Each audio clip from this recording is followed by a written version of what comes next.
Hello,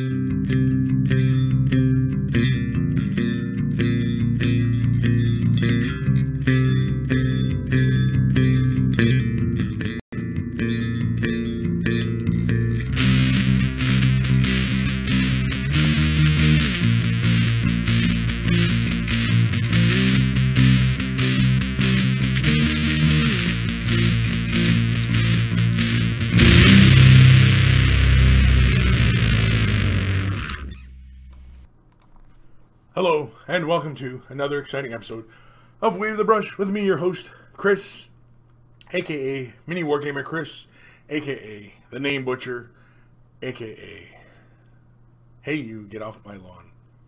Wave the Brush, the most informative 120 minutes on the internet on the wargaming lifestyle. We'll talk about painting, terrain, conversions, and everything under the sun. We usually delve into a lot of painting talk, as well as a lot of what's under the sun, meaning no topics are barred. We'll talk about anything and everything, so just be warned. But of course, if you are a brand new viewer and you're tuning in live, you can ask your questions in the chat. Of course, you can always ask them at kris@miniwargaming.com. If you have pictures, send them as attachments in the email, because I don't like getting links off to other sites, because then they have ads and who knows, all sorts of gobbledygook, and I just won't bother with them. Attachments. Okay, so, yeah. Of course, you can always join us at wayofthebrush.com. Get the links to the Discord, the Instagrams, the Facebook page, the T-shirts, like I'm wearing today, T-shirt, right? They all help the cause. They all help the show keeping we going. That doesn't make any sense, but yeah.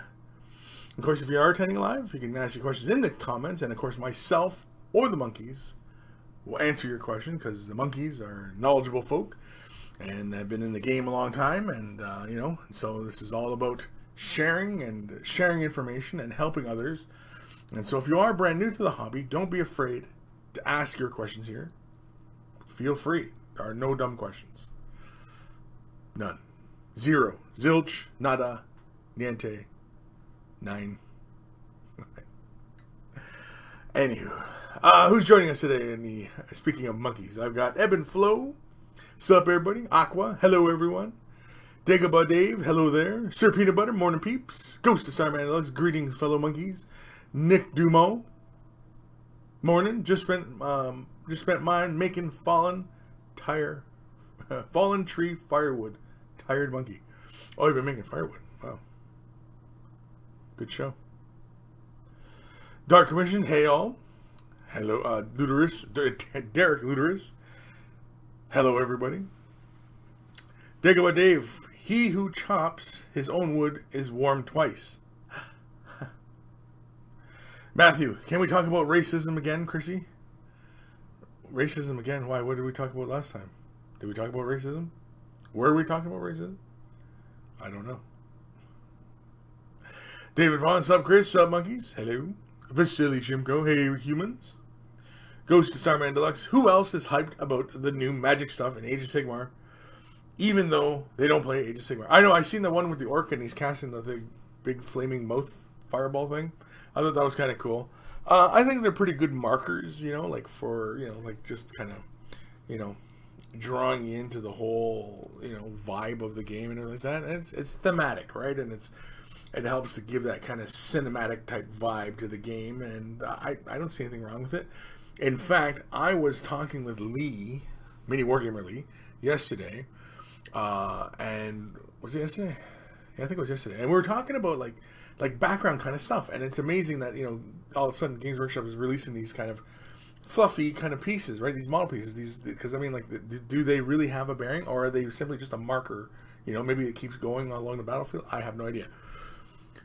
But we were thinking, like, for 40K, how come there's no, like, civilian models? Like, it'd be great if they just put out a box set of civilian models with, like, like a businessman, an old man, a woman, a baby carriage, teenagers, you know what I mean? Various sized humans that are normal for in the realm of, the 41st millennium. So maybe they have different kinds of clothes. I really wouldn't see them all techno-vibed up, kind of Borg-like. I mean, like, I really don't think everybody's all teched out like that. Because, I mean, you know, not all the worlds. I mean, some hive worlds, sure. Maybe somebody's got bionic limbs or something like that, right? But I think on more feral worlds and, you know, I mean, agri worlds and stuff like that, would we really see that level of tech on a person? And I'd like to see, like, civilian-like models produced. Because they'd be great for, like, scenarios, like kill team and stuff like that. They'd be great, you know, like hostage rescues and, you know what I mean? Just all sorts of fun stuff. But even just like, you know, just as background type stuff. I mean, like, you know, when you're fighting a city fight board and, you know what I mean? Like, they managed to get all the civilians out of the area before they started fighting. I mean, you know, no. I mean, like, even, for example, like, if you had civilians on the board, you know what I mean? And you're a Dark Eldar player and you're trying to capture as many slaves as you possibly can. Wouldn't it be great if you could, like, actually physically, you know, capture all the little benums all over the table, and you know what I mean, and you just go, and I think that would be really cool. I think that's something Games Workshop needs to produce. It's just a box set of just normal civilians, you know, nothing too crazy, just civilian type models.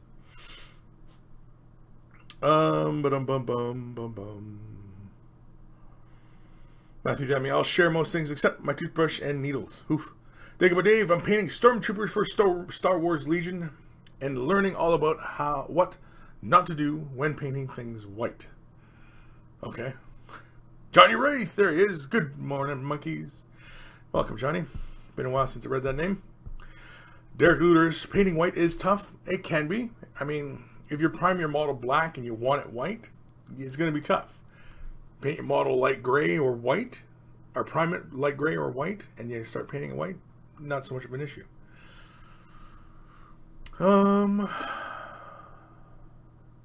Matthew Demi, I want to see a 40K plumber. Yeah, sure. Like, you know, like just work-a-day type of models. You know what I mean? Like a guy who looks, yeah, he's got like a, you know, a wrench on his back. He's a mechanic. You know, I mean, like just every kind of day kind of things. Like just a normal scale of people. You know what I mean? Like anywhere from like 10 to 20 models. You know what I mean? And just civilian type stuff. I think it'd be really cool. Vasily Shimko, civilian models. You mean like slave models from Kimura? Not so much slave models, like people all chained up and stuff like that, but maybe the possibility that they could be modeled as such, that they could be all modeled as chained up and stuff like that. Sure. And they're all kind of like, you know, when they have like the prisoner line and they're all like chained up together like that, you know what I mean? Like something like that. Sure, if you really need to, but you know, stuff like that. Derek Looters, use Walking Dead guys. Dark Commission, a 40K plumber would cost £50 an hour to play with and $100 on Sundays.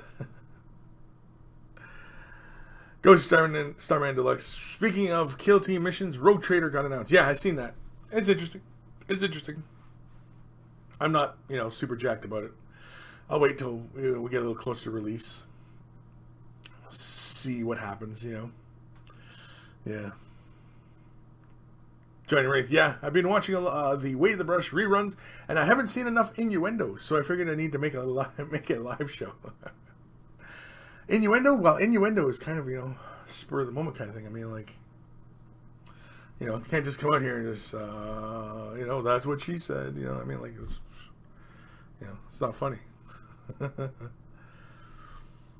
Ram V, hiya monkeys, hiya Kris, hi Ram V. Nick Dumont, my cheat to painting white is to paint it gray. You can get and then highlight up from there. Yep, definitely. Often what I'll do for white is I will base coat it in Ultraman gray and then highlight it up. You know, it's one of the best ways to go about it. Vasily Shimko, chains. We do not use such primitive tools. Okay, how do they keep their prisoners together then? Eels. Dark Commission. O-gauge railway peeps. O-gauge, are they the right scale? O-gauge? I don't know. I'm not that up on train gauges, so would O-gauge work? But the sculpts are often really kind of weak for those. They're really, really soft on the details. I want something that looks more like sci-fi. Like, for example, a 41st millennium, you know, like mother pushing a carriage kind of thing. You know what I mean? Like, would it be like a little hover carriage, or would it be, you know, this industrial looking kind of carriage? You know what I mean? Like something like along those lines, like that kind of stuff. Emperor's Champion. First day of Warhammer Fest has been amazing. Good day for Age of Sigmar. Cool. Why is Warhammer Fest many days now? It used to only be one day, I thought. Is it many days? John J. Hey, Kris and gang. Hey, yep. Matthew Dami. Just can't fist innuendo into a show. You just can't. You just can't fist it in. I mean, like, you know, it's not funny, right? Whereas if it, you know, comes at a pretty clever kind of time, then, you know, yeah. Derek Ludicrous. Episode name, Plunging Civilians? Plunging Civilians? I don't know about that. Ghost Tyrant Deluxe. It's not funny, he says, laughing. Well, it's not funny. But I mean, you know, like the joke, it's got to be within the context of a joke. I can't just sit there and say, you know, just throw a line out there and expect to get a laugh, you know.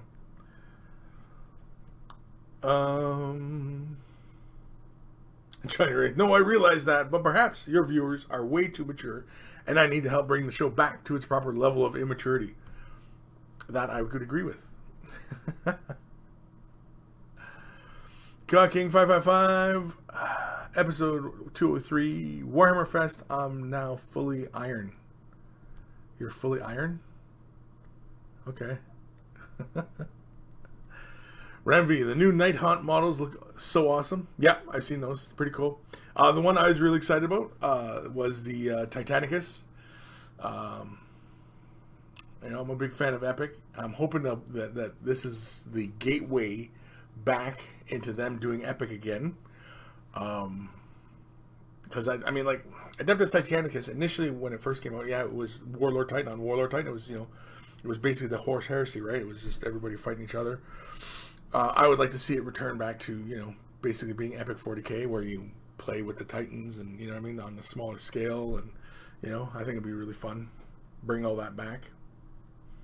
I mean, mind you, like, 40k now has kind of gotten to the point where it kind of incorporates all of the old Epic models and stuff like that, the Titans and stuff like that. Like, those are commonplace now. And I guess maybe, but I mean, like, not to the levels at which Epic 40k did it, right? I mean, like, you had, like, you know, squadrons of Warlord Titans with, you know, battalions of Land Raiders, and, you know what I mean? Like, it was huge, you know? Emperor's Champion, yeah, runs for the weekend. Okay, cool. Dr. Santos, hello, monkeys. Hello, doctor. Just got off an 11-hour work day. Oof, long day. Matthew Demi, Kris, did you have some of that White Russian sausage Vasily recommend for breakfast? No. Some large white sausage, no. I don't remember talking about white sausage.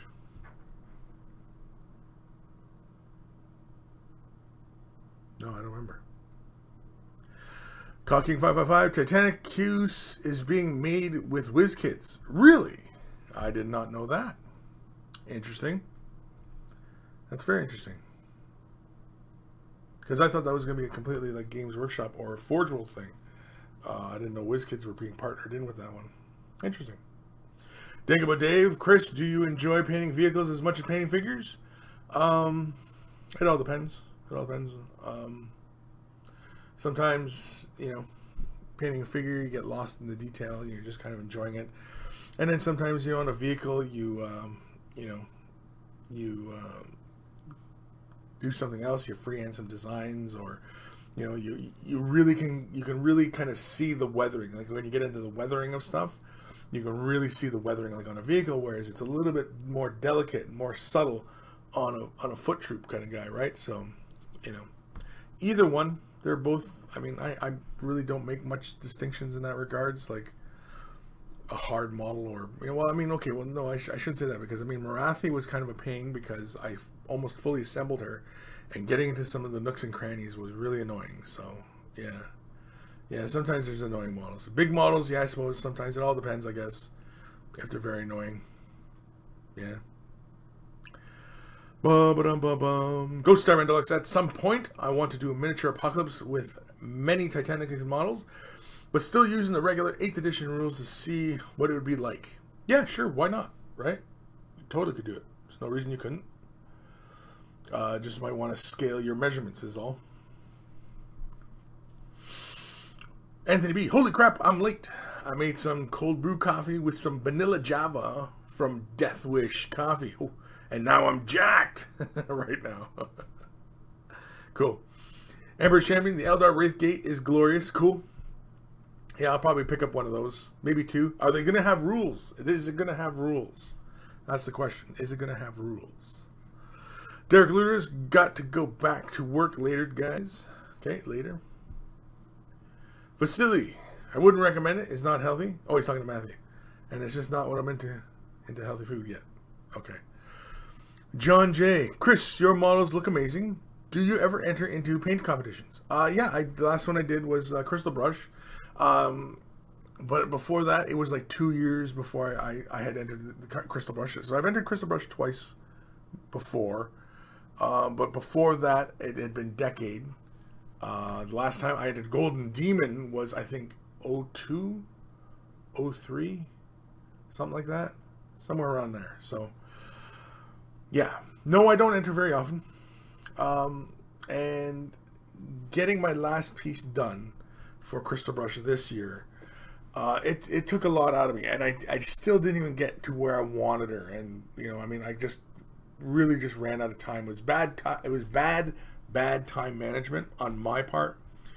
And yeah, and so, you know, I just didn't really get the chance to really dive into it and just give it its just, you know, attention that I wanted to do, what initially I had envisioned for it. And yeah, so if you're ever thinking of entering competition, some of that, set aside a lot of time. And the other part is that once you start, you got to keep going. Try not to lose interest in it. Unless, of course, maybe something's not working, then, you know, take a step back, don't look at it, go do something else, come back, and then, you know, reassess. But otherwise, yeah. But no, I mean, like, I don't enter the competitions too often. You know,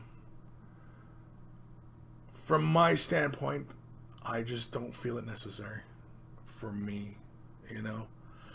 I mean, like, if I was an up-and-coming painter, and I'm looking to make a name for myself, and I wanted to start a, you know, painting commissioning service, or I don't know, I wanted to do a YouTube channel, and, you know, wanted to, you know, throw the name out there, you know, make a name, right? Make a name. Then that's why when I'd get serious about painting competitions. But then, I mean, in part, you have to have the talent for painting. You have to put in the time, you know, and you're going to sacrifice a lot of time to get it done, to really get something really worthwhile. And then even then, it still might not even place. It might not even place. Might not even get picked for first pick. And that's because it's completely up to the judge's choice. The judges. It's not like they're based on any kind of set criteria. It's whatever the judges like. And so, you know, it's sometimes a little bit of creating something unique, different, but also has still some of that kind of main popularity, you know, some of that mainstream popularity kind of thing, right? Bold colors here and there, you know, composition. And there's all these things you have to think about when doing a competition piece, especially if you're doing something kind of bigger. And, you know, yeah, but then again, you could put all that work into it and it might not even place. It might not even get picked. It might even make first draft. It's just the way she goes. It's the way she goes. So, yeah, I'm not really, and I've entered other painting competitions before, not miniature painting, but like actual, like real canvas work, like real artwork. And, you know, the same kind of thing, you know. It's always up to, it's because, and this is the part where, you know, I mean, like, art is subjective. And how can you judge it? You know?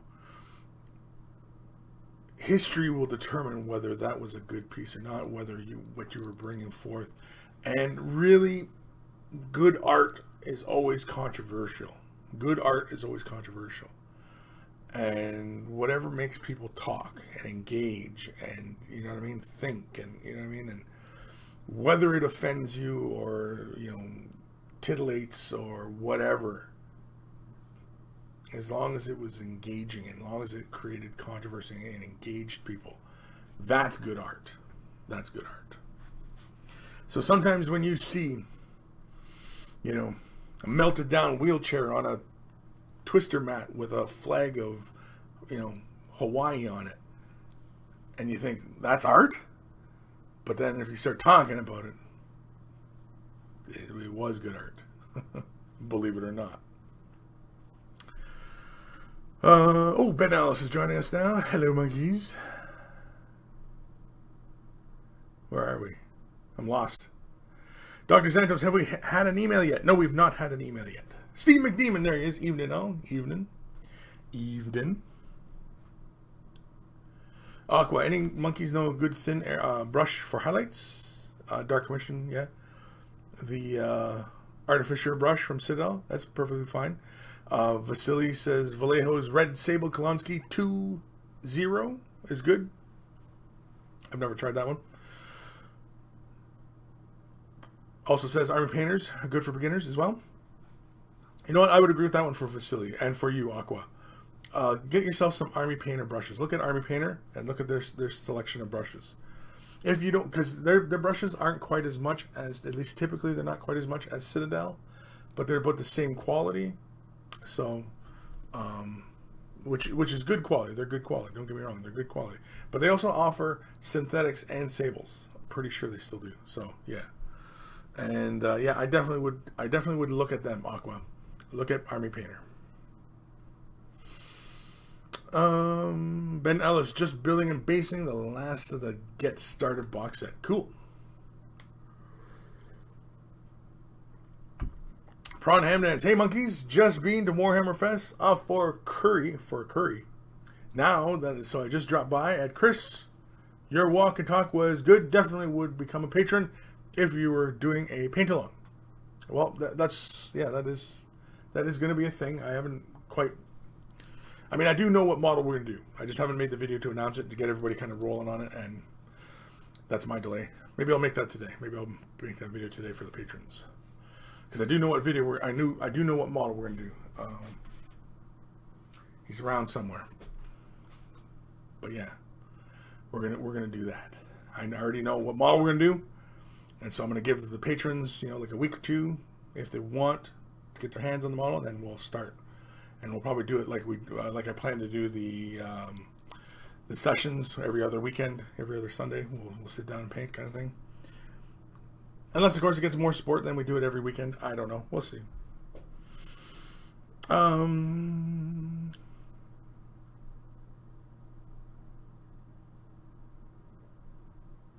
Aqua. Just looked them up. Shipping to Ireland costs €15. Well, imagine, dude, shipping to Ireland is probably going to cost you anyway. Shipping to Ireland might be costly. It's like Canada, dude. Shipping to Canada is gross. It's stupid. It's so awful. And we're taxed really high, and so when we get caught for like duty and stuff like that, oh my god.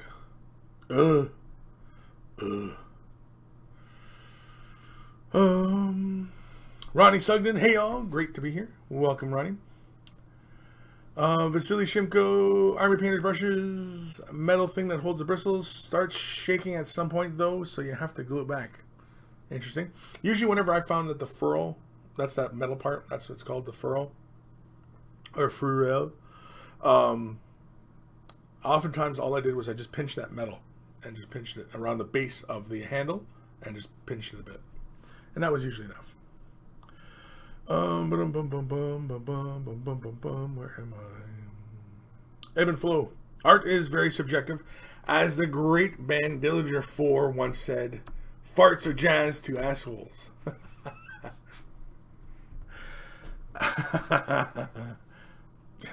That's it. Johnny Wraith, oh yeah, I agree with the walk and talk was fun. I was happy to see the assassin didn't kill you just yet.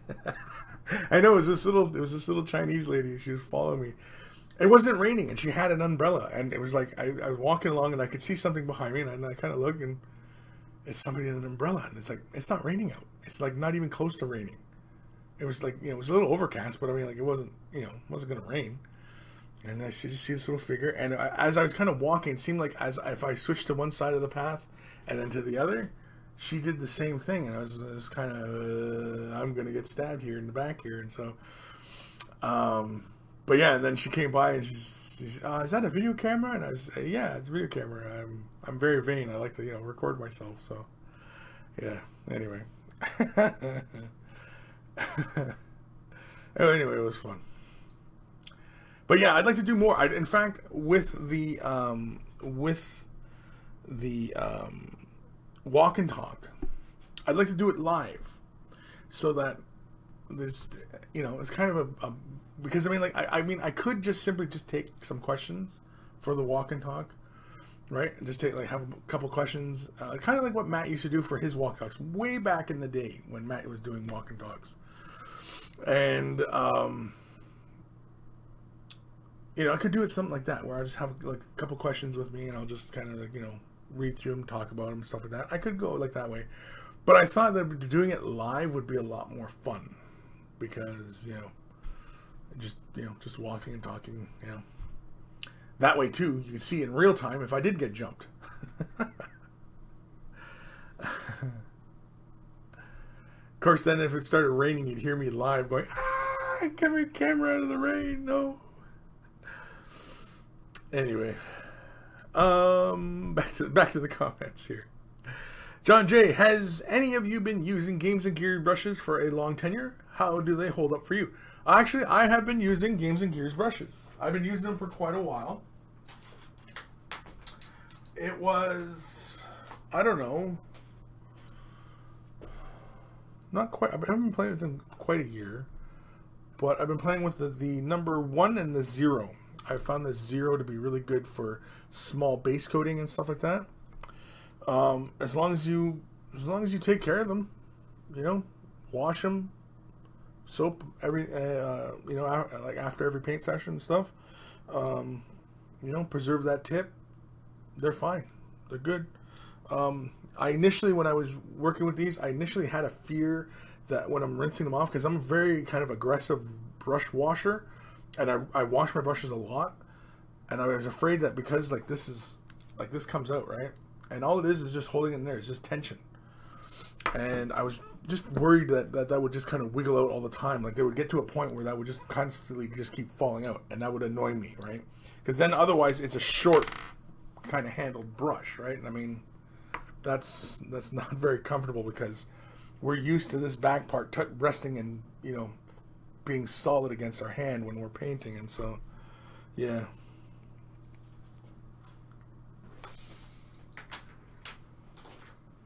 So anywho, yeah, but I've been using them for a while. I did a review on those particular brushes. Those are Ichiban, when Ichiban was still around. I did a review on them a while back on Mini Wargaming, I believe. And I still pretty much hold up to them. I mean, I like them, but again, but I mean, using them and the aggressive washer I am, they have not fallen out. So really, I would retract that. Well, not retract, but I would correct that. Falsely, I feel like that's going to wiggle out, and you know what I mean. But otherwise, that's been no issue. The hairs stand up just fine. They stay nice and pointy. Again, it's all in how you take care of your brushes. Take care of your brushes. And, you'll be fine.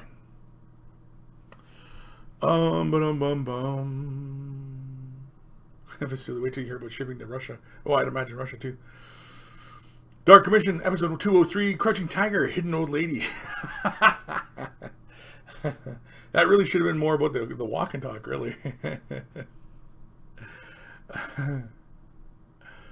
Nick, Kris, she was using as a wind blocker. Yeah, probably.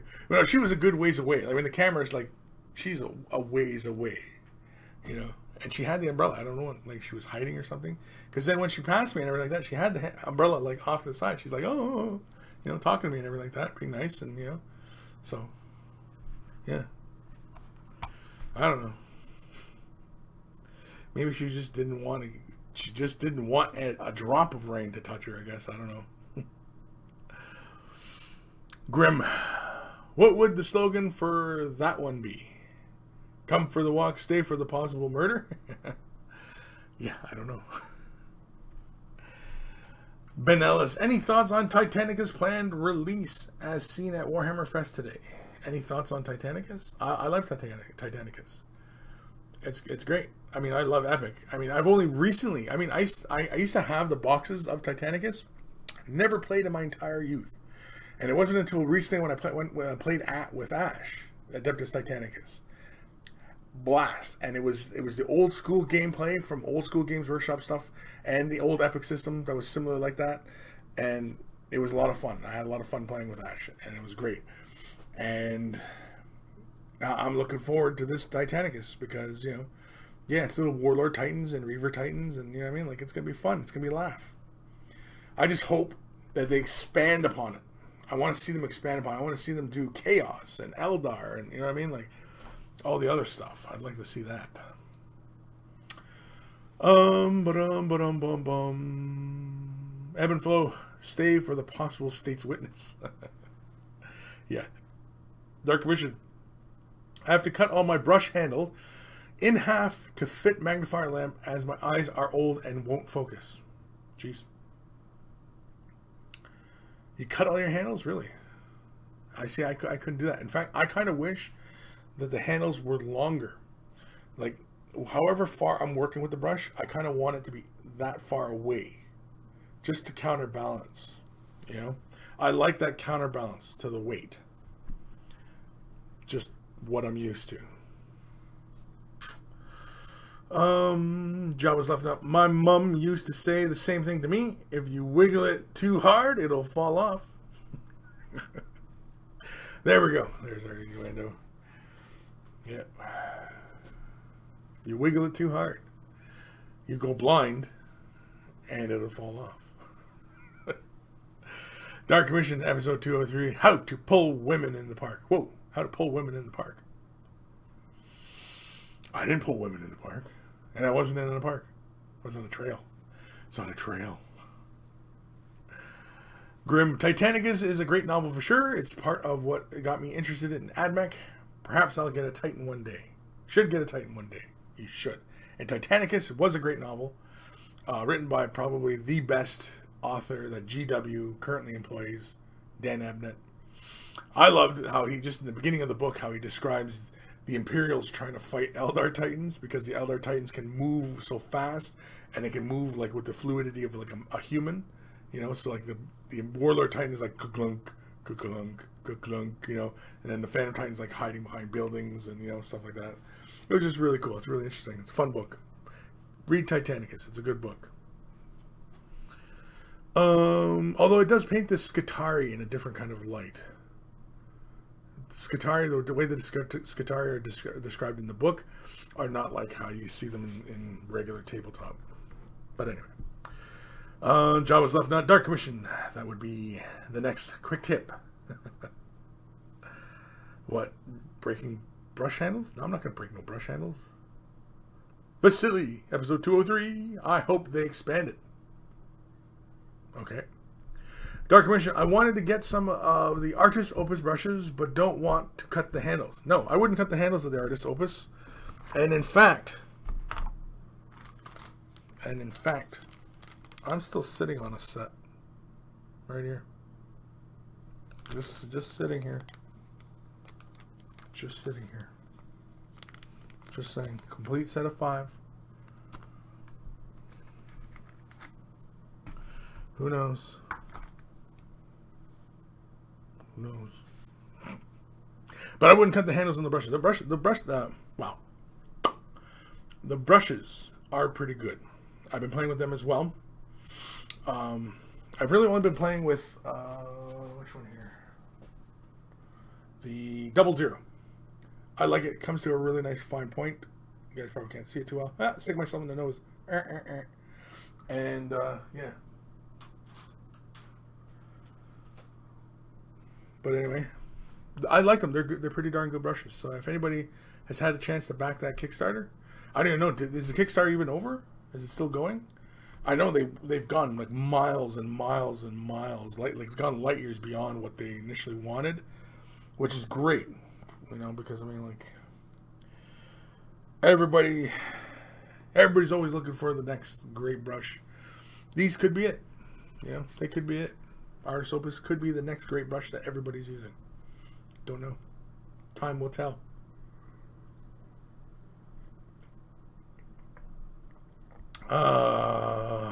Ebb and Flow, Kris.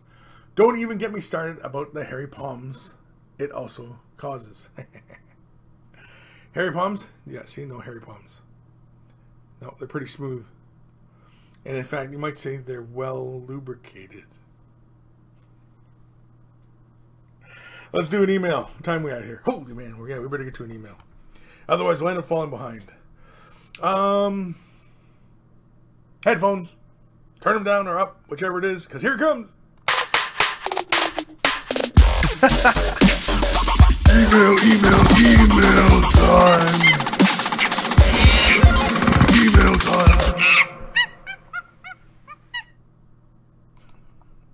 And of course, we thank Guy Muir Alfer, aka Carl, aka Beer and Blood Bowl. Check him out, that's his YouTube channel, Beer and Blood Bowl.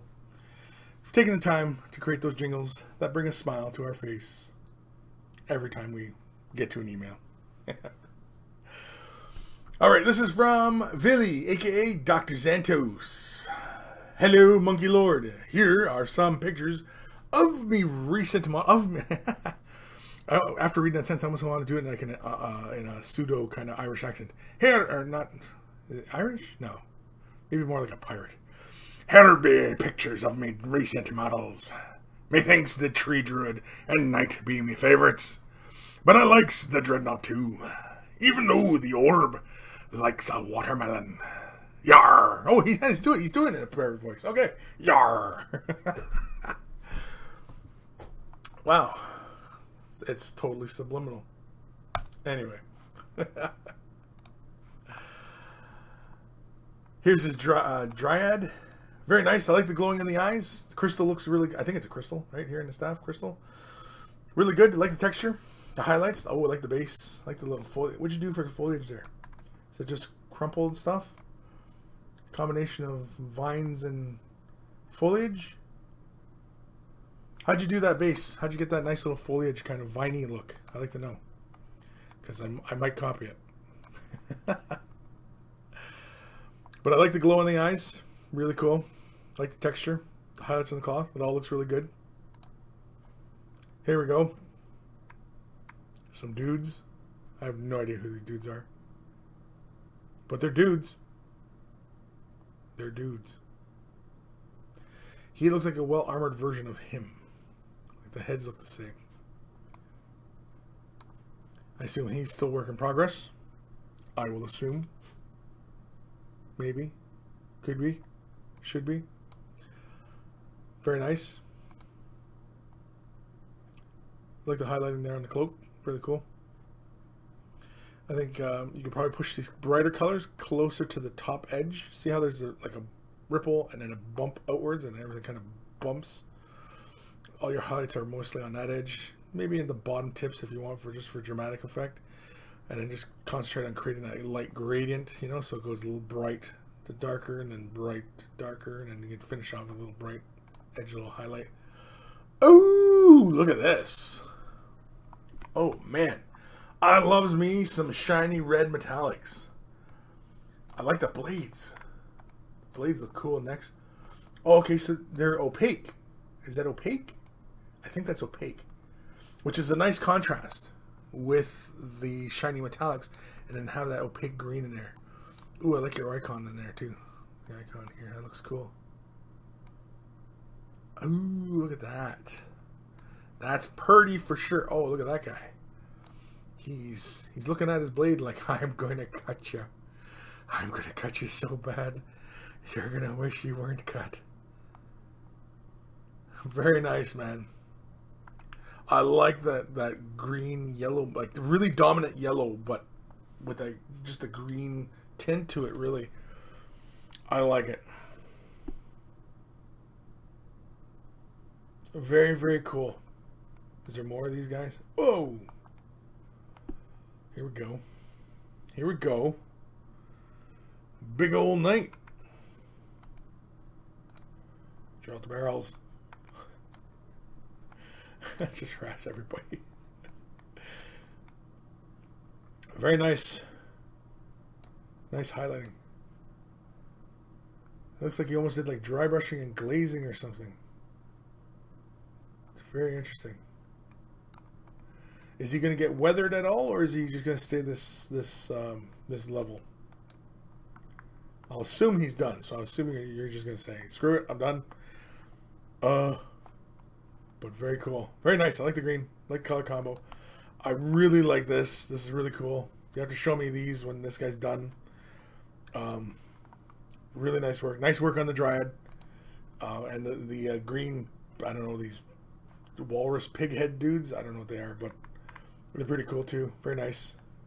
The Dryad, though, is really good. Nice work. Really nice work, though. Very good, man. Very good.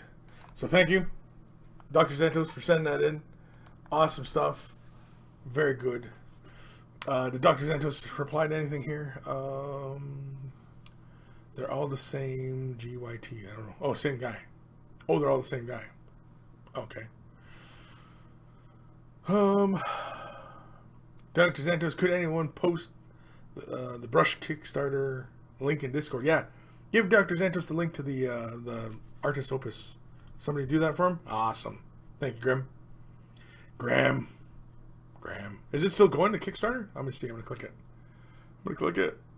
Let's see. Are they done? Oh, you can do late pledges. Interesting. Okay. Wow. They only wanted 10,000 British pound.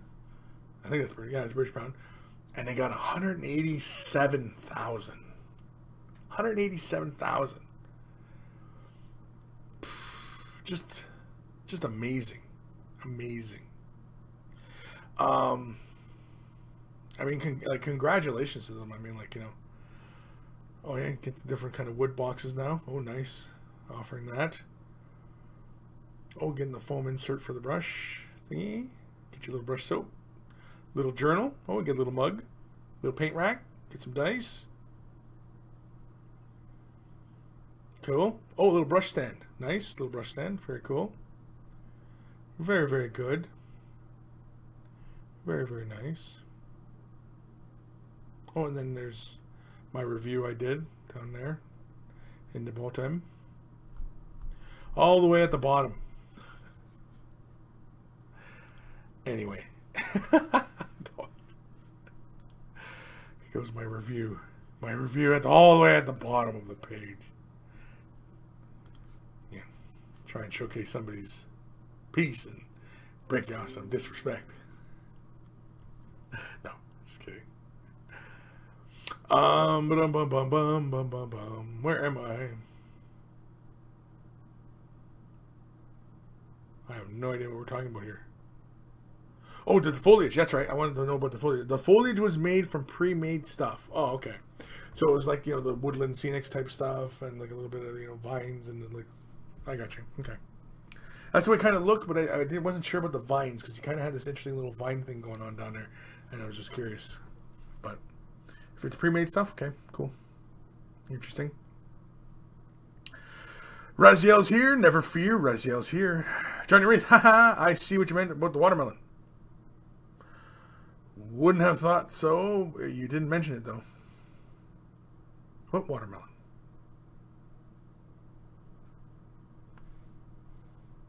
I don't know what he means. Dr. Santos, and the night is done. Tried some Vallejo washes on it, like MIG washes, but water-based. Okay. William Eversberg. Games Workshop has really branched out into social media. Making their own podcast for Age of Sigmar is a bit odd, though. They want to push all their games. You know, they've been quiet for so long, and so now they've been branching onto social media, and it's worked because I'm sure their sales are probably way up. The fact that they've been, you know, very community active, and so yeah, you know, yeah, definitely. but they're making their own podcast for Age of Sigmar. There's people out there who really like Age of Sigmar. There's people who are about Age of Sigmar and not even know about 40k and don't even care about 40k. Age of Sigmar is their jam. You know, sure. Why not? Dr. Xantos, the greens were done with an airbrush with 3 types of greens. Oh, okay, cool. Interesting. Dr. Xantos, the orb on the Dreadnought looked like a watermelon to me. Oh, okay, it looked like a watermelon. That's what we're all talking about. The watermelon. Okay. It didn't look like a watermelon to me. I think just a little bit brighter highlights inside some of those green kind of lines, and I think you would create that misting kind of, you know, Palanthea stone kind of effect I think you were going for there. Rezio, what's the word, Kris and monkeys? The word is bird, bird, bird. Bird is the word. Kubla Khan, hey, Kris and monkeys, love to every bubble. Love to every bubble? Every bubble. Hobble wobble. Have you seen the plastic system design on the way on the Warhammer community yet, Kris? What's your opinion? It looks really static. I imagine that's probably just like a test piece, or that might be a character piece they're working on. But then again, we might see that exact pose in, say, some big box set. Maybe even, you know what, maybe even when we get another edition change. Right? Because by the time the Sisters are getting released, it might be another edition of 40k. Right? So, that might be, you know, a ready fit kind of model. Because the pose is really kind of just kind of, you know, like this, right? And it's a bit old school where there's just kind of a singular kind of pose, kind of linear kind of thing. A very shallow kind of pose, as opposed to like having very kind of dynamic parts moving forward and the arm coming back and the cloak is flailing and he's on like a flying kind of stand. You know what I mean? Like a lot of the dynamic stuff that we get these days from Games Workshop, you know? And it doesn't look like that. That Sister of Battle, that looked like somebody who was designing third-party type of Sister of Battle knockoff type stuff. That's what that piece looked like. Even though it's based off the artwork, yes, I realize it's based off GW artwork, but the pose and everything like that, it looked like, it didn't look like the typical stuff we're seeing from Games Workshop. So I think that might be just like somebody's test. Like they said, okay, you and you and you from the design studio, you guys are going to start working on Sisters of Battle. Show me what you can do. And so he took a bit of artwork and he just basically created that. And it looked really good. Don't get me wrong, it looks like a great sculpt. But it looks old school. Or it looks like something that could be cast in a singular pose. You know what I mean? It looks like the singular pose, like the old, you know, like the old models back in the day, like this Warlock here, right? Like this is the way Jess Goodwin designed these models. See, look how thin he is by comparison, right? Because that way they can cast it in a single piece and then just punk them out, right? And so that's how that model looks to me. It looks kind of like it's a shallow kind of pose. So I think that's probably a test piece. I think that's a test piece. I think we're going to see much more dynamic poses out of the Sisters of Battle when they come out.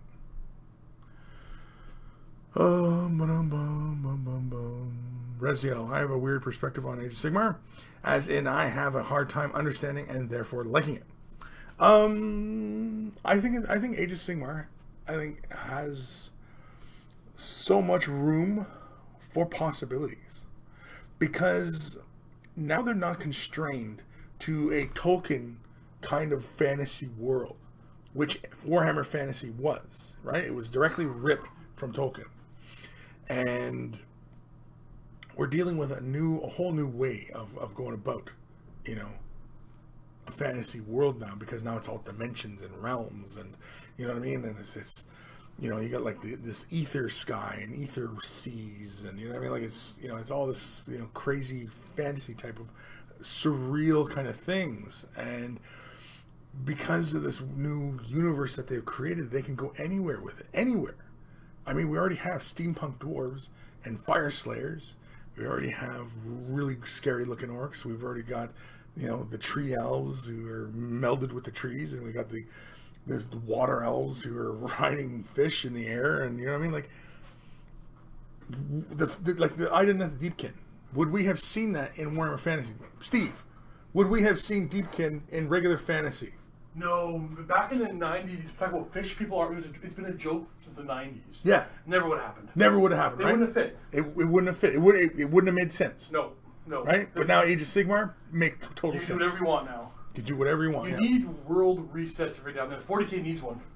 Well, possibly. The Galaxy needs to collapse and restart. Well, I mean, again, yeah, that's probably what they're starting with the whole Dark Imperium thing, right? So that's a bit of one, yeah. Yeah, no, they wouldn't have been there before. Yeah, exactly. You know, and so in that vein, I think that's a good thing, because again, they stepped away from the Tolkien type of fantasy, and they went and they just and in part it also was, you know, because that way they can copyright everything. So basically, they own it all now, and you know. They're just free to go wherever they want. And I think that's really one of the beautiful things about Age of Sigmar is that it can go anywhere. It can have any look. There's no reason that you couldn't have actual Space Marines in Age of Sigmar shooting their bolt guns at, you know, fish people. Because it's crazy realms and dimensions and, you know what I mean? Like, why wouldn't it work? Why wouldn't it work? You're talking about this fantasy dimensional thing and this, you know, it could work. So, yeah, I think Age of Sigmar, I think, will become very, very popular as they develop more and more interesting looking armies. And because they have such free reign on what they want to create, the sky's the limit, you know? And I mean, we're going to get things that we've never seen before, you know? And I think that's great. I think that's awesome.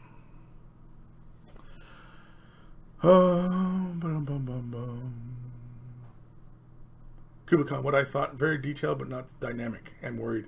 No, I think that's a test piece. That sister battle, I think that's a test piece. I think that was somebody's resume that they were looking at, and they said, you know what, geez, that's pretty darn good. We're going to showcase this because just to show that we are looking at, you know, putting together Plastic Sisters. Ghost Starman Deluxe, they said that the preview sister would be coming out before the main release to help make the weight more bearable. Steve McDemon, I already ordered a truckload of popcorn for a shitstorm about the boob plates that's sure to be, once again, come when the new sisters will be released. Yeah, sure. I mean, you know, whatever. They're going to do what they're going to do. I mean, you know, some people don't care. Some people do. And it sounds like more like it's a vocal minority. I mean, like, sister battles don't really appeal to me. I would never places, but not because of really what they look like, but battle nuns and stuff like that just kind of, you know, I don't know, it doesn't interest me. Same with like Space Marines. I mean, like, I like Space Marines, but I'm not that fired up about Space Marines to get into Space Marines, you know, and you know, yeah, I've never fired up about Sisters of Battle.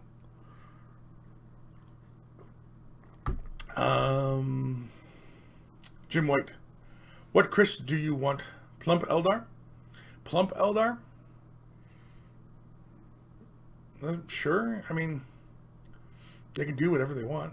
If they wanted to make Eldar look more plumpy, then they just look more human, right? Whereas you want to keep them looking very alien, right? Now, yes, they are based off elves, where elves are this tall, lithe type, you know, beings. But I mean, you know, on the tabletop, yeah, having them have, you know, very, very disproportionate kind of characteristics, you know. I mean, look at this guy, right? The Autarch, like, look how long his legs, look how long his midsection is in comparison to the rest of the body, right? I'm gonna go back here, right? And this model, he's very tall for an Eldar. He is like, here we go. Here's Baharoth, okay? And we'll have Baharoth. Now, Baharoth's a Phoenix Lord, right? And, I mean, like, look at that. Look how big his head. Look where the Autarch's head is in comparison to Baharoth's. Look how squat Baharoth's body is in comparison to the rest of them. See how the proportions are more correct on him than on him? So, yeah. No, I'm fine with Eldar being, you know, really skinny like looking things, because they're aliens. The Eldar are aliens. Are there fat Eldar? Possibly, I don't know. Could be. Could there be Eldar with type 3 diabetes? Who knows, right? I mean, did you hear the type 3 diabetes thing? I just heard Eldar with type 3 diabetes. It could be a thing, though, right? So, who knows? So, Giant universe, probably. yeah, giant universe. Could be. You never know. Could be what they're eating. So, you know. But yeah, Pulp Eldar. Anyway, where am I? Johnny Wraith. I don't collect sisters, so I don't really care that much. But yeah, they really detract from the piece. Yeah, no, I think that piece is. I think we're gonna see some really kick-ass sister battle stuff, because especially like the Seraphim. The Seraphim, I can totally see, just like how they did them for the for Celestine. I can totally see them being like that, where like they're on long streamers and they're flying through the air and they got like their dual pistols and they're blasting people. And what I'm curious to see though is if they're bigger. That's what I'm curious about. Are they going to be bigger? Like, are they going to be bigger than the old sisters? Because again, scale creep, right? So. Are you guys talking about all the Warhammer community stuff? Yeah. Isn't this exciting? Yeah. Yeah. Pretty cool. Steve's really excited too. Yeah, so where are we now? Kublai Khan, just to let everyone know that May Sumo Tournament, Natsubashu, starts tomorrow. Should be super exciting. Never a better time to start getting into sumo.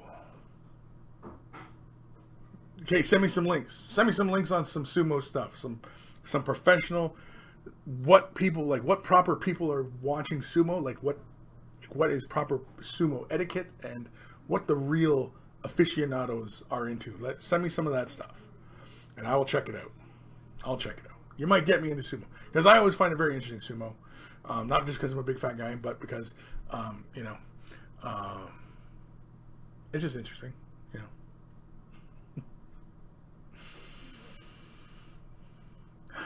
Kublai Khan, I know it's off topic, Kris, but I got to spread the love of the sport.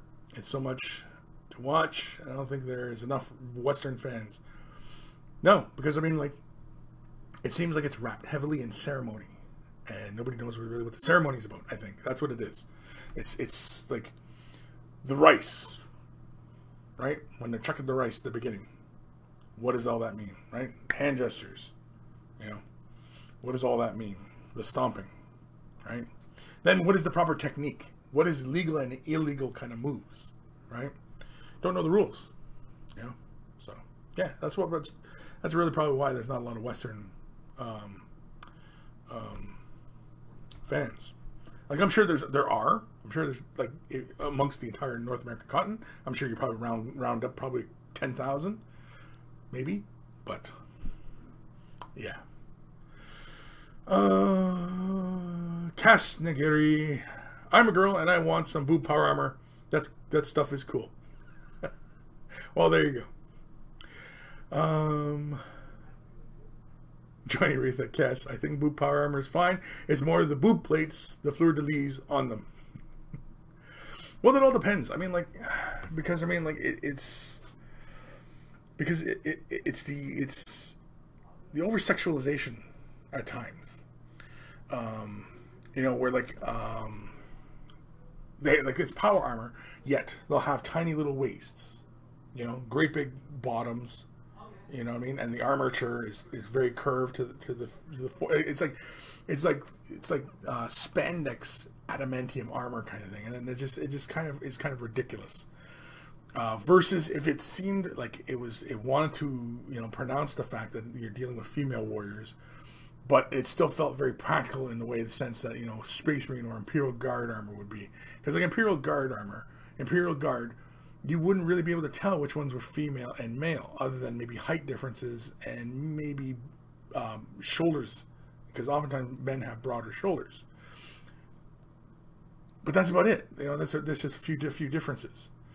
But you would see some noticeable differences. And I mean, like the Marine Corps. The Marine Corps doesn't send women out in just flak vests and bikinis. No, they send them out in full body gear and helmet and stuff like that, right? It doesn't make sense to have them any different. You know, now, yes, I realize this is fantasy and this is make believe and this is all for pretend, but still, you know, it's unnecessary. Dark Commission, real ladies have boobs, so models should too. You don't need to model men with bits missing after all. Sure, but I mean, like Space Marines. I mean, Space Marines have penises. We assume they're not eunuchs, right? And so they don't model, you know, great big cod pieces on them, do they?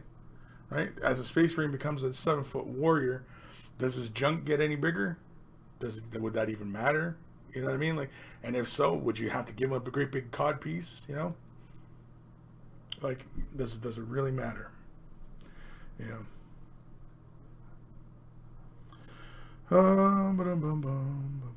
Rezio, well, I want to like Age of Sigmar, but I find the lore kind of lame. I'd like to see less Planescape and more Forgotten Realms, Dragonlance. Well, that's because the world has changed, and I mean, Forgotten Realms and Dragonlance, that's more along the lines of Tolkien. And they've left that behind. They've left Tolkien type of universe behind. It's only got trace elements of it left. Right? It's only sprinklings. And so, you know, yeah. It's not Age of Sigmar is not Warhammer Fantasy. It's a completely new thing. It's a completely new universe. So the background is still being developed. Warhammer 40k has 30 years of developing.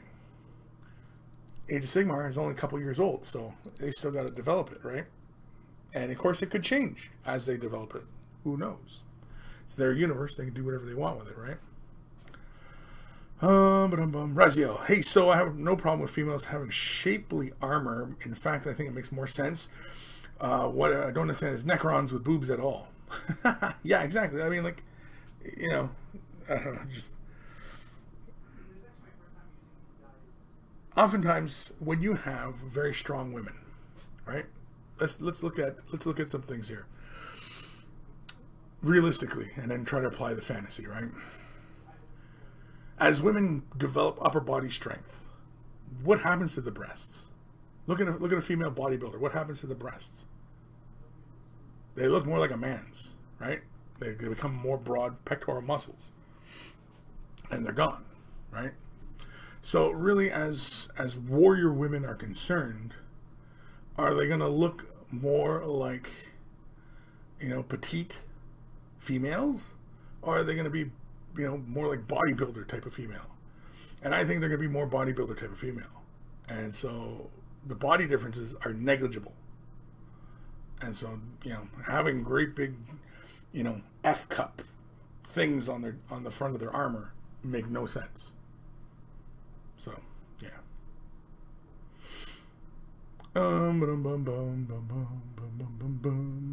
Ben Ellis, as far as sisters go, I don't see a problem. Just like the Blood Angels in their powered nipple armor. Yeah, exactly. I mean, like, if they have nipples in their armor, sure. I mean, that goes. I think that's more in key with more of the what's the word I'm looking for? It's almost more like a Renaissance type of style, with the gold plating and, you know what I mean, the more angelic kind of forms, you know, early Christian type of work, right? Where you have all these, you know, details. And realistically, I mean, if they're going to go that far, really, I mean, like if you had Sanguinus, and his armor is supposed to be like, he's just like, basically he's naked essentially, but it's a suit of armor, right? Really, you should have modeled the junk as well, right? I mean, like, there's nothing wrong with it. I mean, you know, if you really wanted to go that far. In fact, that's what they should do. If they're going to go that far, they might as well model the male junk as well. They might as well put a penis on the suit armor. All right.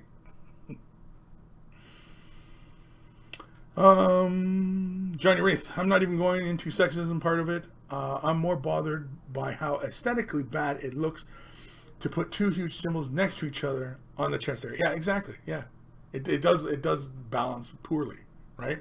You having two big fleur-de-lis. I mean, you might as well have two headlights, you know, or, you know, whatever. I mean, like if it was on one side and then the other side just kind of looked like bare metal, or it was an Aquila, you know what I mean? Like, it doesn't.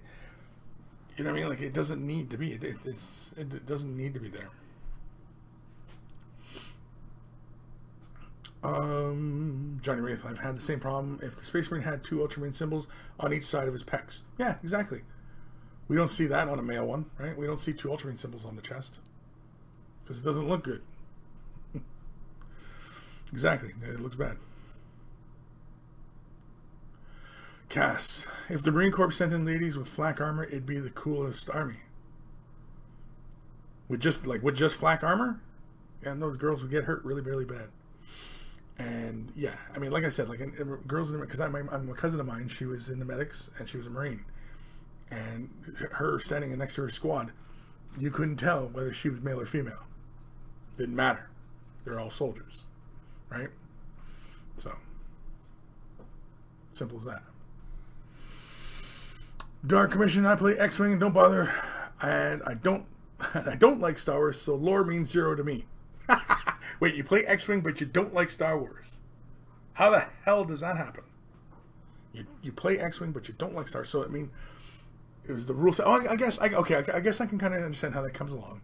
Because, I mean, like, I played War Machine, but I could care less about steampunk aesthetics, like this, or the steampunk world that it was portraying in War Machine. But I liked War Machine for the rule set. I liked it. But, yeah, I guess... yeah, it's kind of funny. Dr. Xantu's death by snoo snoo. Yeah, I had snoo snoo. The body's willing, but the flesh is bruised and spongy.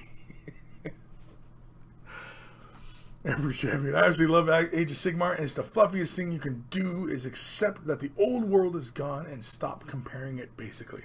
Yes, that's exactly it. That's exactly it. Age of Sigmar, it's a whole new thing. Fantasy is gone. Let it go. It's gone. Right?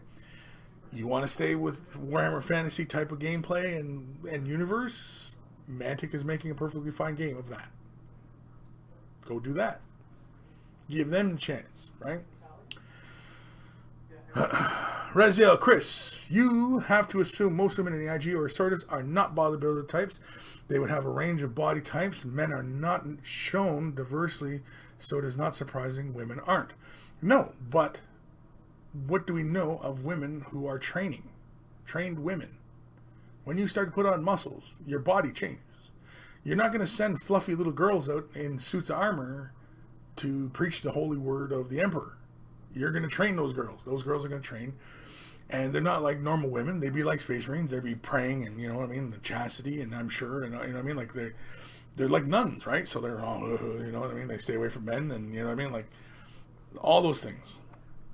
They wouldn't really, I'm sure these women really wouldn't be all that concerned about their appearances, just like the Space Marines aren't really that concerned if their hair looks all right and stuff like that. I mean, like, maybe Blood Angels, but, you know, I mean, for the ragtag rest of Space Marines, you know, they're just fighting, right? They're soldiers of the Emperor.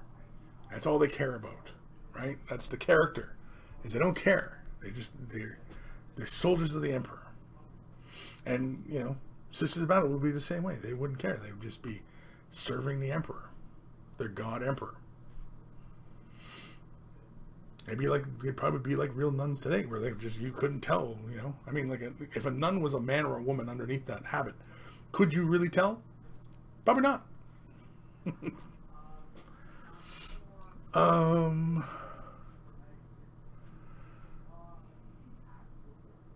Cast the It has to be tiny Renaissance junk, though. Tiny Renaissance junk. Yeah, you mean like when you're looking at the statue of David and he's like, he's just huge, and then you see his junk and he's like, brother, like, was it cold out that day or something? Was there a light breeze when they were sculpting you, buddy? You know? Yeah, I get it.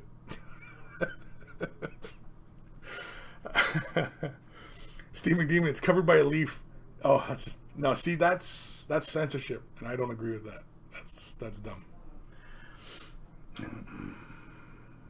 Clayton Tate, Lady Catachin Orc Hunter in the GW rulebook is an awesome example of a badass woman in 40k ripping huge aliens apart, but looking strong, female with a bit of a babe factor. The Lady Catachin Orc Hunter in the GW rulebook. You have to send me a picture of that one, Clayton, because I'm not familiar with that picture. Ebb and Flow, episode 203, Anatomically Correct Armor. Yeah, we've been talking about it for a while. You know what? That's it. Ebb and Flow, Anatomically Correct Armor. Oh, wrong thing. Wrong button to push. I cannot push buttons. Crap. Where am I? There we go. Yeah, we're going to change these. We are going to change them now. Titles. There we go. Edot. Anatomically Correct Armor.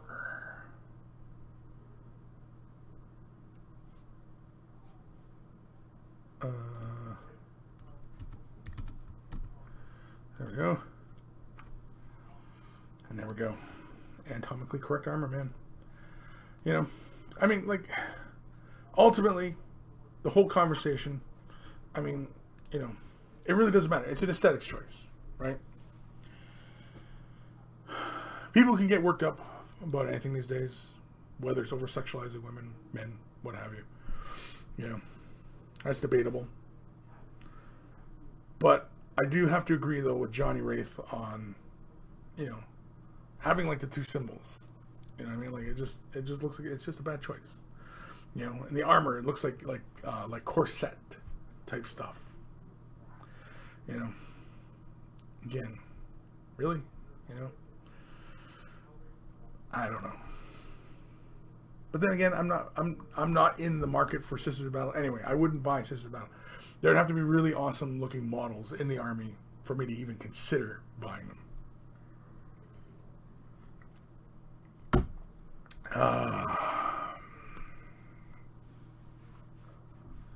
Ronnie Sugden, the Sisters of Battle would be in velour. Zap Brannigan. In red velour. Reziel, but seriously, nobody else seen the Necron female torsos with breasts? Yeah, it's that one company, War Games something or other, where they produce like the female models and stuff like that. Like they got like female Tau and, you know, all this sort of stuff. Yeah. Undead robots don't need that. In fact, stop to consider Necron warriors. Those include women, in fact. They do. Yeah. Because the Necrotier would have had, you know, or at least we assume, two genders, right? So, yeah. We're assuming that it was two genders. We're assuming genders now of Necrons, of course, but yeah, whatever, right?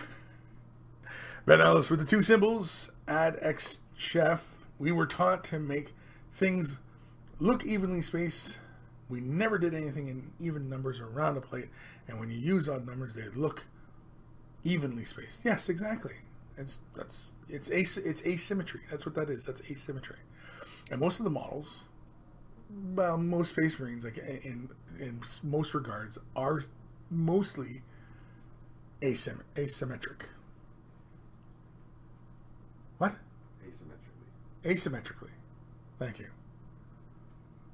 Anyway, but of course, when you look at some other sculpts, they have other details on them. You know what I mean? That kind of throw the balance off visually, right? Some will have like the aiguillettes running along the arm, or they'll have you know, the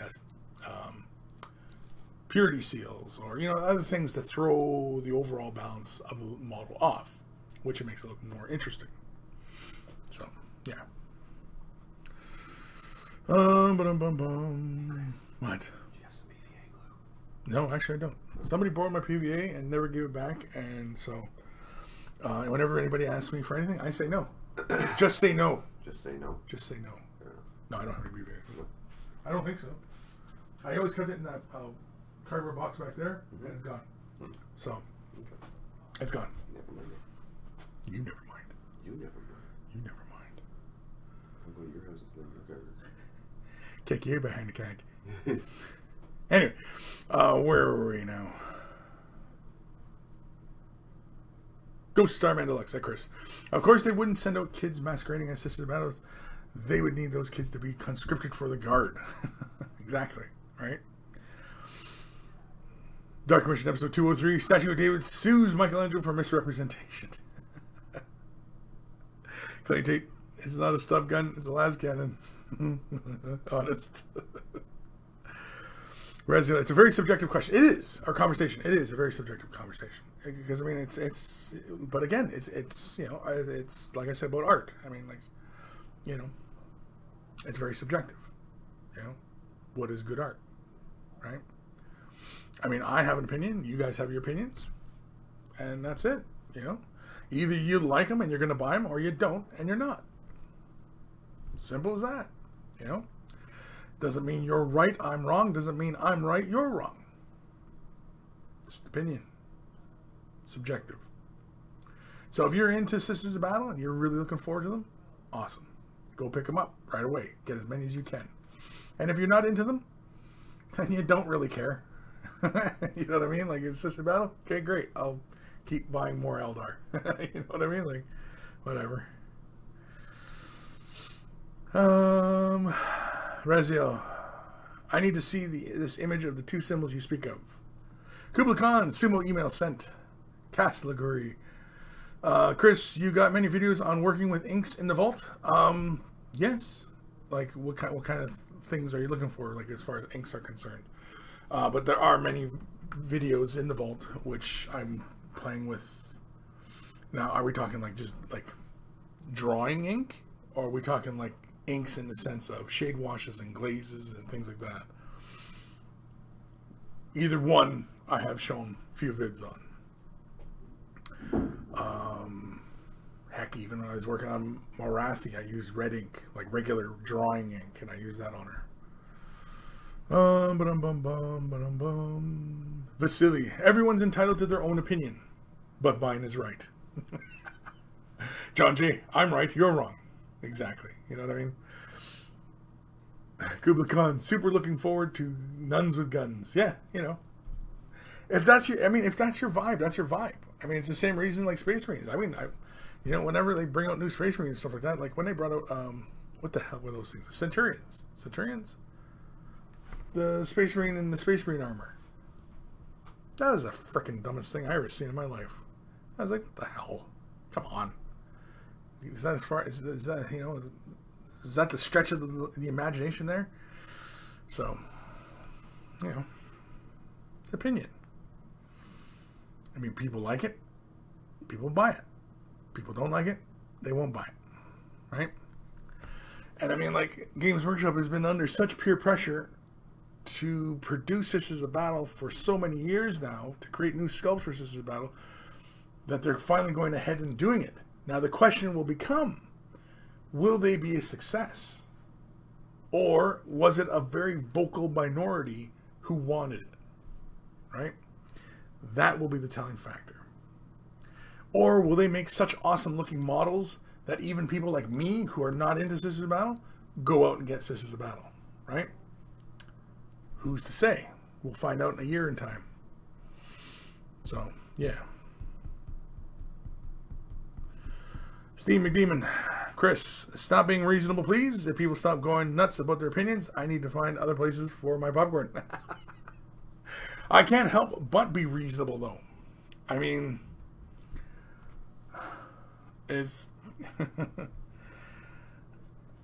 I'm not really one for fanning flames, because you fan flames, you're going to get burned. It's about it. That's about as simple as I can think of it. You fan flames, you're going to get burned.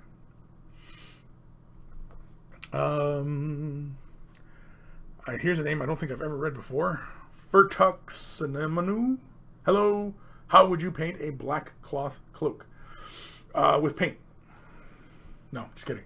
Well, typically, if you're going to go with, say if the model's predominantly black, or say the model's got like bright colors and dark, then I stick with like a light gray. I would give the entire model a base coat of whatever black I had. For example, if I was using Citadel colors, I would give it a base coat of Abaddon black. I would thin it down, apply it in, you know, in a thinned out layer.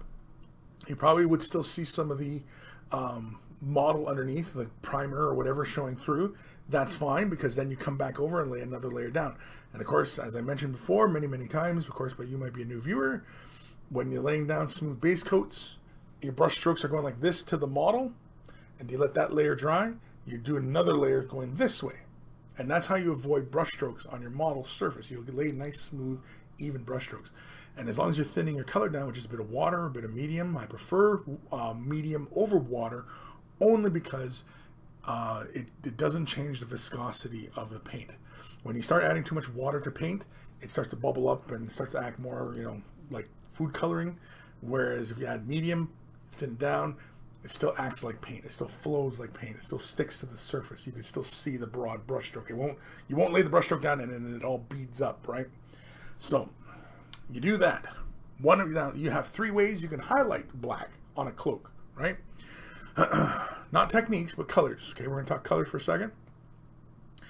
Colors can be, you can either use gray, right? You can either add white to black, or you can add dark grays, or find yourself the colors of grays, right? So if you're using Citadel, it'd be Abaddon black, Eshin gray, Dawn stone, and then possibly Uthran gray. Yeah, Uthran gray is a final highlight. Maybe if you want to go that bright. You can go turquoise, which is another one of my favorites, which you can go with Abaddon black, Incubi darkness, Stegodon scale green, and then maybe dark reaper. And then that'll give you a nice turquoise kind of look on the black. It gives you that blue-black kind of highlight. And that's one of my favorites. That's one I do often. I do a lot of times. And then, of course, you can also do another fun one, which is add bone. And oftentimes I will add, say, Ushabti bone or Screaming Skull to black in, say, like a 5-to-1 or 4-to-1 mixed ratio. So it's 4 black to 1 part the white. And then the next highlight will be 3-to-1 and 2-to-1. You know what I mean? And you work your way up that way. So those are your 3 kind of ways you can highlight the colors using. And of course, techniques. Well, a cloak, oftentimes, like I would do probably go with black and then lay, say, Incubi darkness down. If I was going with the turquoise, just for an example, we go with the Incubi darkness, and then I go a little bit of Stegodon scale green, and then I would dry brush that final little highlight, that little edge highlight along the bottom edge of the cloak, by dry brushing. And I would dry brush across the bottom edge of the cloak so that I had the darker colors at the top, near the top of the armor, and then it comes down brighter towards the bottom edge of the cloak. That's not a very realistic way of highlighting, but it's a nice quick way of getting it done. And so that's possibly one way to go about it. And again, I mean, it's really what kind of techniques are you used to? Are you used to layering? Are you used to glazing, blending, what have you, right? Or dry brushing. Dry brushing being one of the beginner type techniques that people can usually grasp really early on, but it does take time to master and get really good at. And so, yeah, but if you follow those steps, you should end up with some really interesting results. And of course, if you do give it a shot, send me an email, kris@miniwargaming.com. Send a picture as an attachment in there and show me your efforts. And if you're not happy with it, maybe we can discuss and, see where we can improve, right? So feel free to do that. And thank you for the question. Who was that again? I don't remember. It was a while ago. I think I talked for a while on that one. Oh, that was a name I hadn't read before. That's right. It was Vertex Unomino. Vertex Unomino? Vertex Unomino? I don't know. I'm not even going to try anymore. Name butcher. Where am I in these comments here? I'm lost. Cass Liguri 203. Kris is reasonable. I try to be reasonable. Sometimes I'm not. Sometimes I'm just a plain old dick. But I try to be reasonable.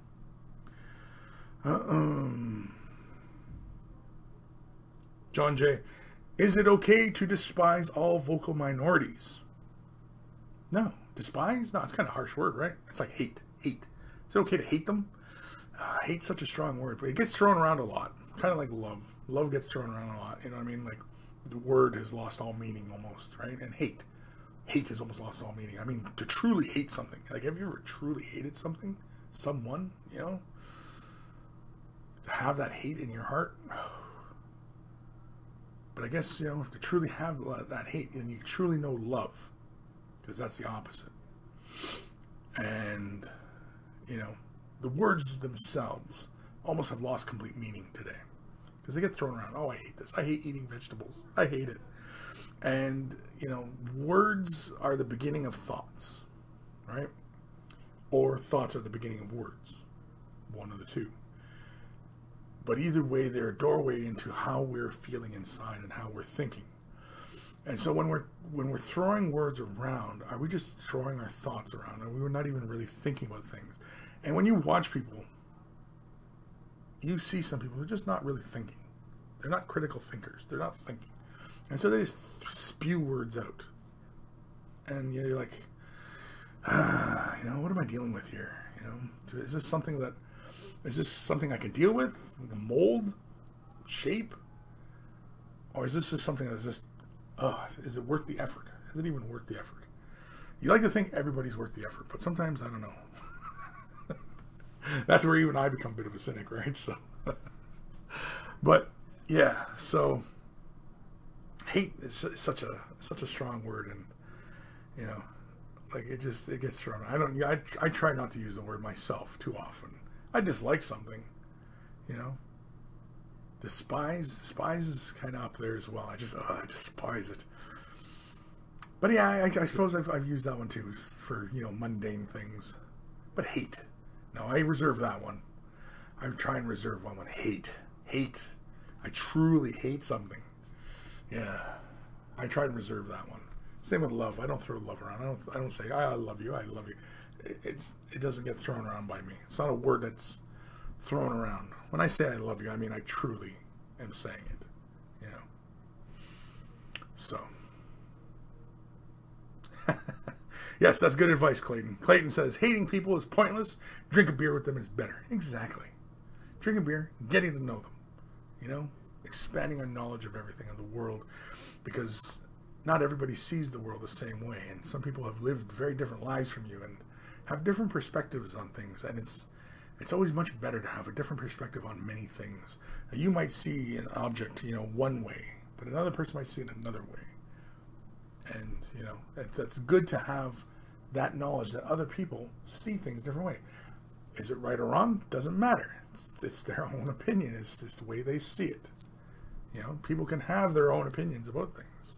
This kind of age we live in, is like, no, you can't have that opinion. You can't have that opinion. You can't have your own thoughts. Don't think that. F you, I'll think whatever the hell I want to think, right? As long as it's not harmful to others, I'm free to think what I want to think. Say what I want to say, right? Dr. Santos, Kris, you love me, old brother. Oh, brother. Dark Commission. According to cosmologists, nothing exists until it's observed. Well, yeah, usually. Yes. I mean, we can't. Its state isn't known until we measure it, is what it is. Yeah. Jabba's left nut. Hate is a word you can't take back. That's a good one too. That's yeah. It's very hard to take that word back. It's very hard. You know. Yeah. Exactly. That's exactly true. It's a word you can't take back. You know. I hate you. It's not easy to take back. It's very hurtful. Steve McDemon, also hating someone who only hurts you. The person you're hating usually doesn't think about it, so it doesn't affect them. Exactly. Right? And it went, you know, like, and when you end up sitting there and hating somebody, and you know what I mean, and not resolving it, you know, that conflict between you two people. And you just sit there and you're just sitting on that hate. That just becomes cancerous. And, you know, it's no good. It's no good for anybody. Especially no good for you. You know? Clay Tate. Tate's brain explodes. Wisdom from Jabba's left nut. That's a good one. Yeah, I like that one. Damn it, I'm going to have to freaking include that now. Where is that? Wisdom from Jabba's left nut. That's a good one, though. Yeah.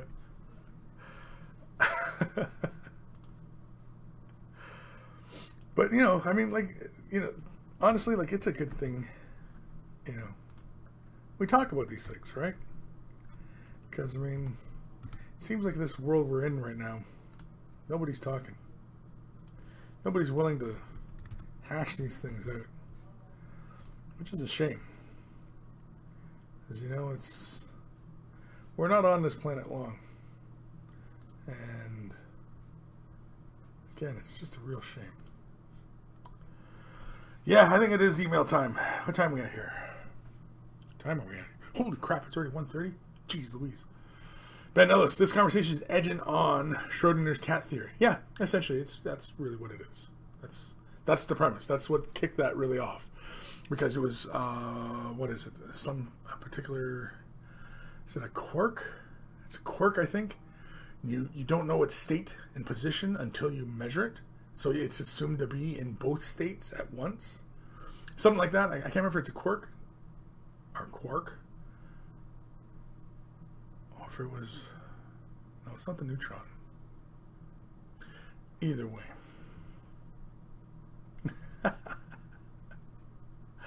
But either way, let's do an email. Let's lighten things up a bit here, because I got a good one here. This is from Dark Commission. So let's do headphones. Turn them up or down, one of the two. But here we go. Email time. Email time.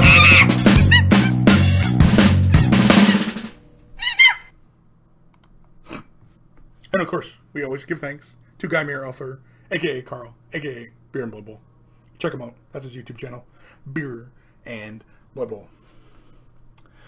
This email is from Dark Commission. Hi, Mighty One. Here is my second bust project. I haven't glued on the head yet, as I'm not sure of the armor. I originally had a lovely yellow and gray theme, but rather overdid it on the weathering and battle damage and ended up spraying it with lead belcher. I can't redo it again as it would affect the details. If you like what I've done, then I'll glue on the head. If not, I'm going to buy a new model and do the armor again. All of your CNC, as always, are most welcome. Many thanks, John, aka Dark Commission. Now, look at this piece. Okay, you guys ready? Look at this. Oh, there we go. This is his bust he's working on, and I really like it. And you're not too happy with the armor, you say, right? Now, the face looks great. I would like to see more tonal variation in the hairs, but then again, you know, it is kind of tough when depicting basically he's like kind of like pretty much just like really like white hair essentially, right? But I don't think he really have really strong contrast like that. Say for example, in the chin area, just along here, along the upper portions of where the hair meets the flesh. Okay, I would actually do those in probably darker or lighter grays. Oftentimes with these hairs and stuff like that, close to the hairline like that, that it almost becomes invisible. The distinction between that hair and the skin almost, right? But otherwise the tones on the flesh, that just looks fantastic. The highlighting, everything that blends, looks great. His face, the leather the strap and everything like that, I don't know. It doesn't look like it really needs. Oh, look at the eye and the details. But do you know what I mean by the separation of the hairs in the head and everything like that? How like it becomes a very strong contrast to the edge, and oftentimes you don't really see that naturally on people, right? You don't really see that. The leather, I think, looks really, really good. I actually don't think I would change anything. If he's some sort of space dude, could he have had a weathered symbol or something in his eye patch? Kind of like, what was his name? General Chang in Star Trek. How he had like the Klingon symbol in his eye patch. The armor, you said you had a nice gray yellow scheme going on, but then got too carried away with the weathering. Yeah, it is kind of tough, If the head is separate from the body, couldn't you not just simply say strip the body and redo it? Because the head looks good. The head looks great. I wouldn't change anything in the head, other than maybe a bit of the hairline stuff. But otherwise, I mean, if you don't feel comfortable doing that, then don't change it. I mean, like I said, like it looks great as it is. But yeah, the armor, like in some places, it doesn't. It's not as strong as what you got going on here. For example, here, this just feels like it was just simply edged or weathered, like dry brushed. You know, it just doesn't feel quite as strong as the painting here. Because here you got some really nice color transitions going on that face. Like, this face is superb. This is fantastic, man. I think also if you could add almost like cracks in his lip, you know what I mean, like the texture of the lip, just to make his mouth look a little dry, because he actually has a little too sexy a lip going on. Like, he looks like he's a bit of a ladies' man or something. But maybe he is. I don't know. He's Captain Kirk of whatever strange universe he's from. But yeah, the armor, the armor's pulling me out of it, and I think it's a little overly weathered. And when you said you had a gray yellow scheme going on, that I want to see that gray yellow scheme go on again. Now the numbers and symbols and stuff like that, was that freehand or was that decals? That looks like freehanded. That almost looks like a decal.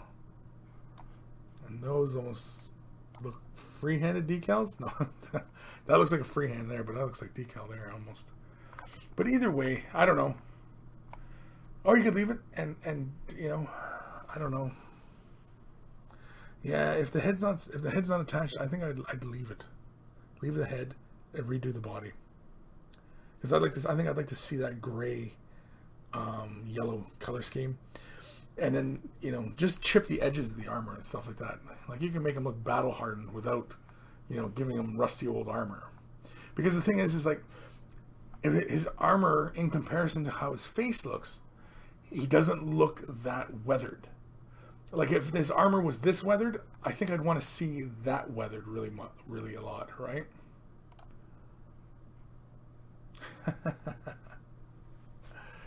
Yeah.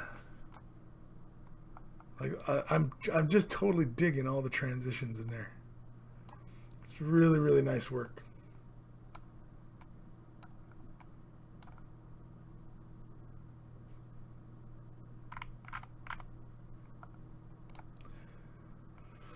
Yeah.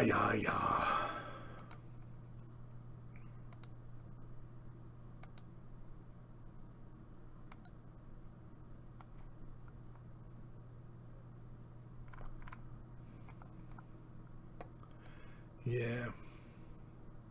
It's a tough call. I would leave it up to you. I see what you wanted to do, but for me, yeah, I think I'd rather go with more bolder colors on the armor and then weather it afterwards, and create it that way and give it that much character, just to kind of keep it in style. Because again, like the armor is painted well, but I mean, like, it just feels. It doesn't feel like the same level as the head. The head, like, it looks like two different. It looks like two different people painted it. That's what it looks like. So, yeah. Dark Commission, a mix of freehand and decals. Okay, yeah. But I mean, like, it looks really, really good, man. I mean, don't get me wrong. I really like it. And everybody else seems to really like it too.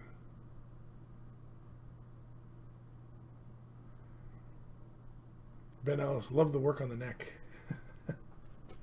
Yeah, no, I really, really like it. I think I'd like, but when you mentioned the gray and yellow scheme on the armor, I think I'd rather see that. And in fact, in the style in which he's painted, I think I'd like to see it almost done kind of in a non-metallic metal effect. Now, I don't know if you are familiar with how to go about that, but essentially it's just bring your shadows up and edge highlight, you know, basically everything, right? So each panel here, it would be darker at the topper portion here and brighter here. And this bottom edge lip in here would be darker along the upper portion of it and brighter at the bottom portion of it. You know, it would require more effort. But if this is something that you're going to do for display, or if you're going to enter for competition, I think you should go that extra distance. And so, thank you, Dark Commission, for sending that in. Awesome stuff, really fantastic. And yeah, that was really, really good. Thank you. I'd like to see an update on it. And is it for competition, or is it just for display, or is it a commission piece for somebody? All right, if this is a commission piece for somebody and they just want, you know, like a good quality, then I guess really where you're at, keep going from there, right? Because it's really all about what makes the customer happy. So like I said, I leave it to you. I have no idea what exactly all the variables here are, so I'll just leave it at that. VJ Morph, evening all. Evening, VJ. How's it going? It's going well. Good.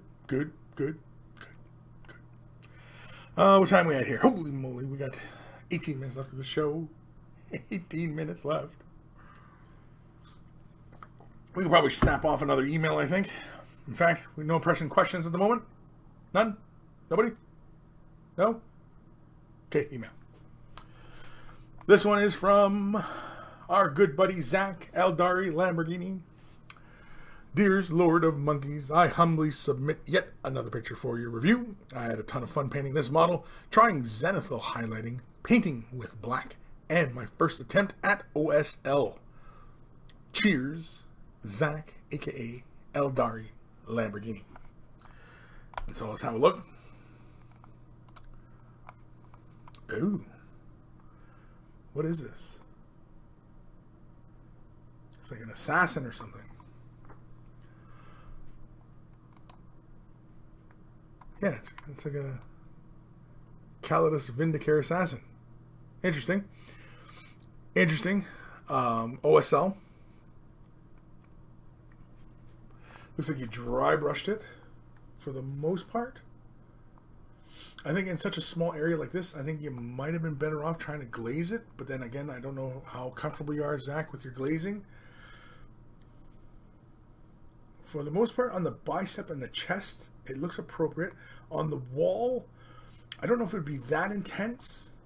I think that like that white would just be along that edge, and most of the blue would only be about here, right? Because you got to imagine a dome of light coming out, right? And so that in that outer part of the dome is going to have your deeper colors, and the closer we get to the center of this, the brighter. So really, more of this white would gather along the front part of her chest here and along the bicep here, right? The faceplate might get just a little bit of highlights because maybe it's shiny and reflects more. So it would have just a bit more white in the face part here, you know, just on the thing here. The concrete would probably not have quite as much reflectivity, and so you probably get just a little bit of that white glow closest to the data slate here, and then more of that that blue, right? And maybe even deeper blues. And also deeper blues here. And also this chest, also this part of the breast as well, probably would catch a bit of light, as well as that skull, right? The inside part of the palm and the forearm might catch light. It all depends, because I assume that's what they're holding. They're holding like a data scanner or something, right? It's really good. Don't get me wrong. I get the impression of light, but like it wouldn't stop. See how like you can imagine how the light is coming from here. You have blue touching this top part of the forehead, which is fine, because then you imagine that it's that dome of light, right? And so that part of the breast would catch light. Same with that little skull would catch light. The front part of the hoses would catch. The grills would catch. The upper portion of the brows might catch. The bottom portions of the skull. And maybe even the top parts of the hair up here might catch. And the bottom ring here might catch.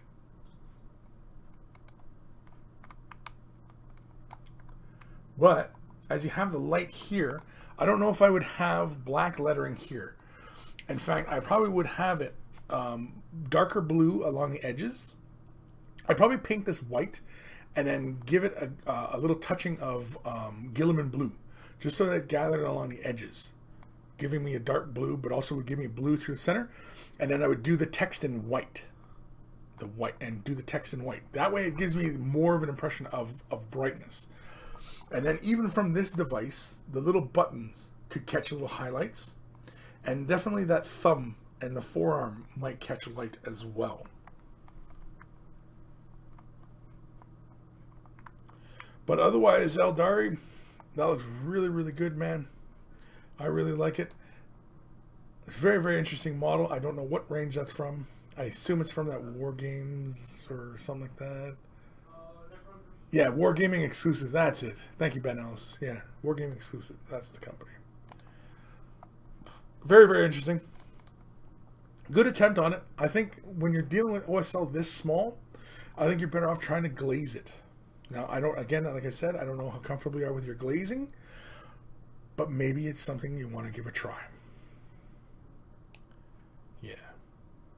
Yeah, even parts of the belt might even catch. Because again, like I said, imagine there's a dome of light, you know, and each ring of that dome is another color of light coming out of it. And so, you know, that's really about the best way I can explain kind of OSL when you know, people are trying to do it is to do it in that fashion. Is to kind of imagine, you know, rings of light. So imagine, you know, grab my wallet, you know, my wallet here, and this centerpiece here is emanating light, and so really, really bright white light might come from here, and so, you know, well, even then it would just be a dome of light like that, and then more color, and then more, and then more, and more, and then of course how reflective something is. So if it's more like, you know, fur, there really wouldn't be a lot of OSL play, maybe just on the ends of the hairs, versus if it was reflective metal, like the ring of a lens or something like that, then that would really reflect a lot of color, right? So again, it's OSL is very, very tricky, and to pull it off really, really well is, you know, to really master it. Not to say that, you know, that wasn't a great effort. It was a really great effort. But again, it's something that he's just going to learn and keep going, right? And always remember that light travels in a straight line, right? So as it's emanating out from that display, you know what I mean? So imagine that like display, and then the light bands the light intensity coming from it. Really close, you're going to have more brighter highlights. Further away, could be a little bit dimmer. Just something to consider. Where are we in the comments? I don't know. Raziel, I definitely want more Vindicaries, but need varied sculpts. Raziel, Dark Commission, that bust reminds me of Fallout Brotherhood Scout Armor. Okay.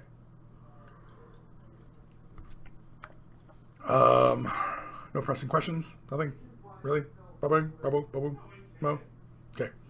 I'm gonna do another email. Because we can, and we will.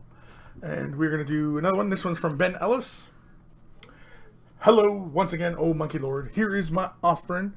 I wasn't looking for the masses of detail, but just something I could feel happy to use in games. P.S. Great idea with the walk and talk video you did around your local area before. Thumbs up. Kind regards, Ben. And so let's have a look at Ben's efforts. Very nice. I like the clean edges. Now here, when we were talking about OSL just a moment ago, here's something that always I see a lot of people do on OSL, which always kind of bugs me. I mean, it's no fault of your own, Ben, but light would not gather on that edge if it was emanating from this light, right? Because light travels in a straight line. And in fact, it wouldn't gather probably till about here, and you would see a bit of light emanating from there. And in fact, light would catch along these edges of the hood, right? But otherwise, really good. But yeah, that always bugs me. I see that a lot. And I see it a lot when people are doing airbrushing. And I've shown this on a few mini wargaming videos, just simply masking that off. Just how to mask that off. And when you're doing it with the airbrush, because doing it by airbrush is super, super easy. Also too, you know, remember that light, when especially coming out like this, is going to travel more like a cone, right? It's going to be more like cone-like. Of course, if you don't want that level of intensity, you could always shorten this area up and just, you know, keep it like light blues here, and just a slight little white there, bright little white in the corner. But that edge there, that lip, would not gather any light. Technically, realistically. Otherwise, I think it looks fantastic. I love the blends of color you've got going on here. I love like how it goes deeper up here to this edge and then gets bright again. That's like almost like OSL type or non-metallic metal type of highlighting there. That's kind of highlighting I was talking about earlier. You get the deeper colors going upwards. Very, very nice. Nice and clean. Love the edge highlighting. I like how you just go with the bands of color, really, essentially is what it is. Because your edge highlight doesn't go where it's dark. It just stays within bright points. Very interesting.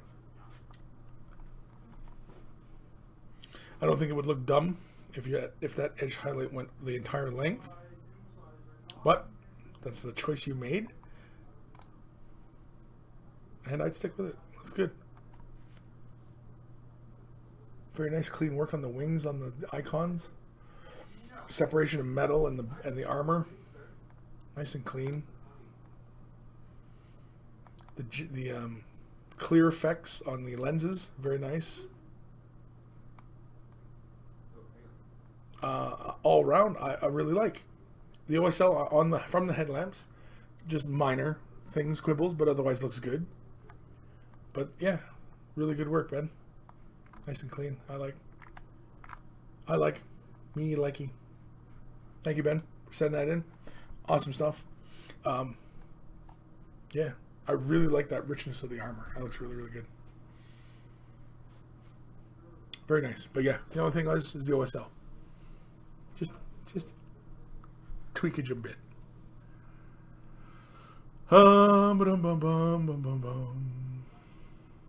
Ben Ellis, cool. Thank Kris. I didn't think of that. Yeah, exactly.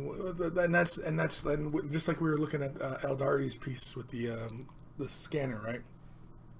Same thing. The light travels in a straight line, you know, and so that's why it's always really tricky when hand doing OSL. Like doing OSL with an airbrush is really easy because you can because airbrush the paint pretty much flows in a straight line, right? And so it's pretty easy to simulate light sources with that, using that principle, because the paint is traveling in that straight line. And so sometimes it's pretty easy to get that effect to occur. Sometimes. Not all the time, sometimes.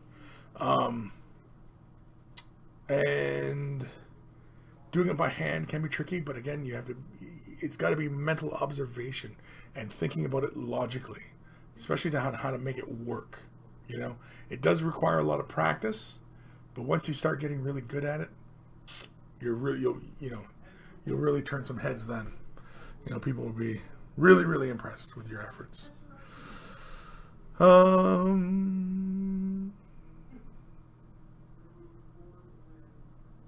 VJ. OSL is really hard to get right. Yes, it is hard to get right. It's not easy. But it's just like edge highlighting. Edge highlighting is not easy to get right. Blending is not easy to get right. All these things are not easy to get right. So the only thing that makes the big difference is practice. Practice, practice, practice. Just more and more practice, you're just going to get better at it. And don't always, get rid of your old paint jobs. Keep your old paint jobs, even your old crappy ones, even the ones that are embarrassing. Keep them. Because that way you can see your progress. You'll see how you've progressed over the years of painting.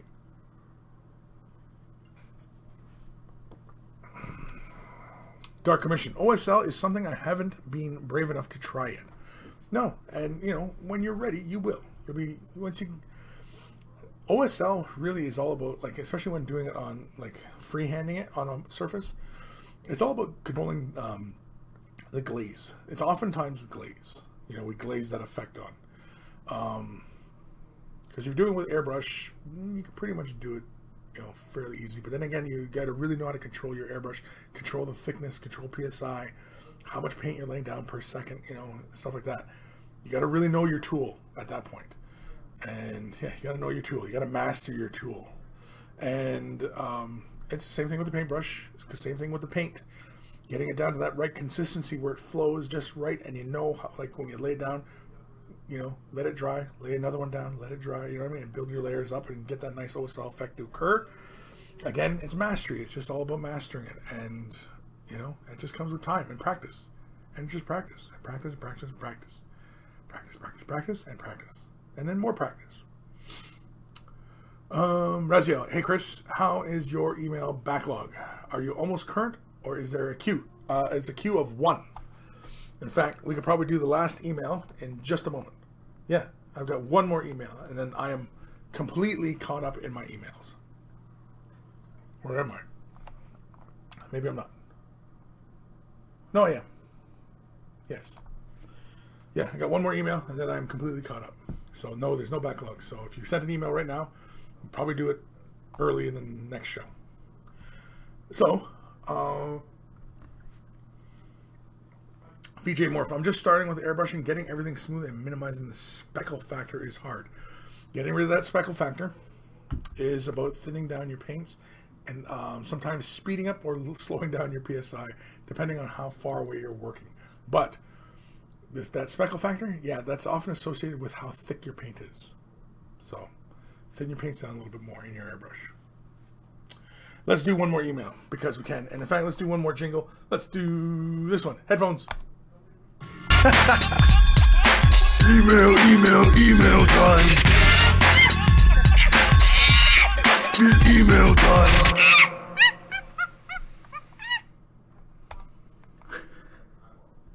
This one is from Jacob. Just Jacob. Hello, Kris. Here is the answer to the question regarding the Necron writing on the knights. Oh, when we were looking at his models before, and I had asked the question about why there was Necron writing on his knights, and so here is his response to that question. It is simply, I'm a tight arse. LOL. I have 200 sheets of Necron decals because I have about 16,000 points of Necrons and have to use the decals somewhere. Now, the real reason is that the house is called Malanax. Malanax have, let's say, some form of robo-language written on their knights. So to make mine look a bit different from everyone else, I went with the theme that the Void Dragon visited their planet on their way to Mars, and their weaponry is based on Necron tech, which they have adopted into their own weapons. Side note, Xanadu was a neutral planet. Xanadu was selling to the loyalists and traitors. Then the cat eater Rogaldorn declared Xanadu as traitors under the sentence of death, which Malanax defended Xana's home forge worlds against the Imperial Fist attacks, where they still are today, holding strong. Hoped that cleared things up. Cool. Well, thank you, Jacob, for sending that in. Thank you for providing me with a clarification on the ideas of of your models. And there's absolutely nothing wrong. I wasn't making fun of his models or anything like that. I was just curious to know if there was a story to why he had Necron writing on his Titans.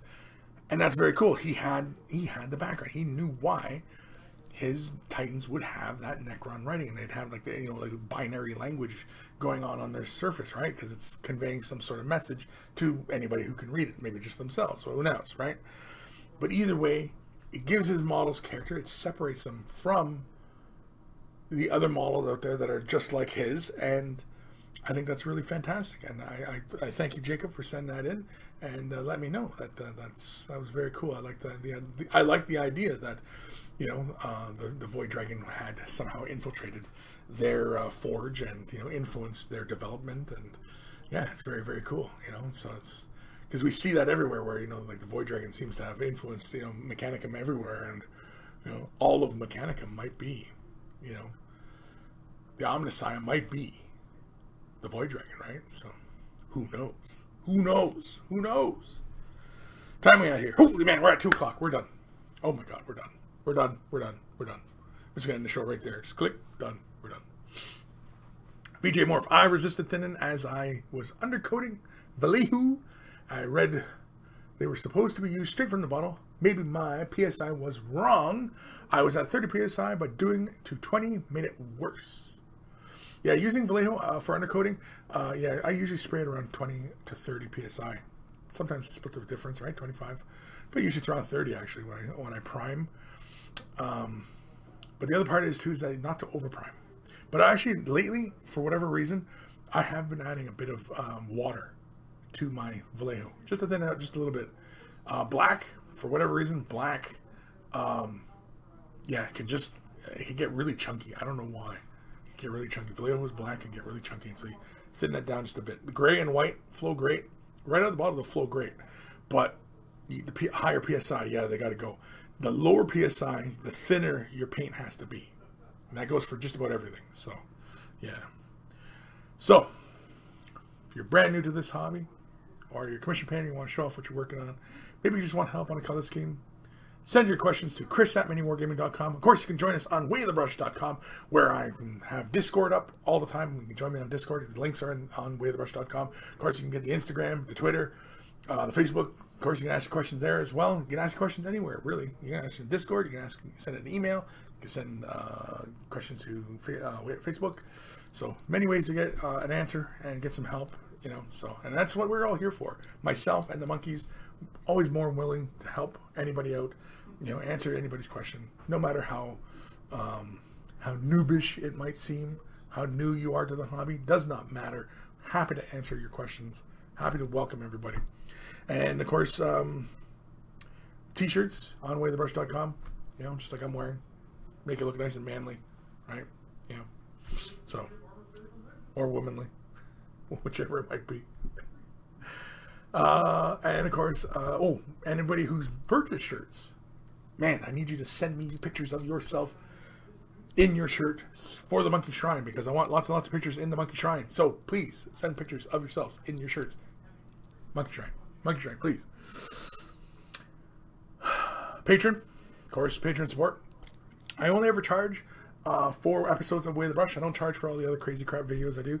I only ever charge for Way the Brush, so it's depending on what you want to, you know, support by, you know, it's only ever going to, I mean, I only do 4 shows a week, or 4 shows a month, so yeah, I'm only ever charging people 4 times a month, sometimes 3, sometimes 4, whatever.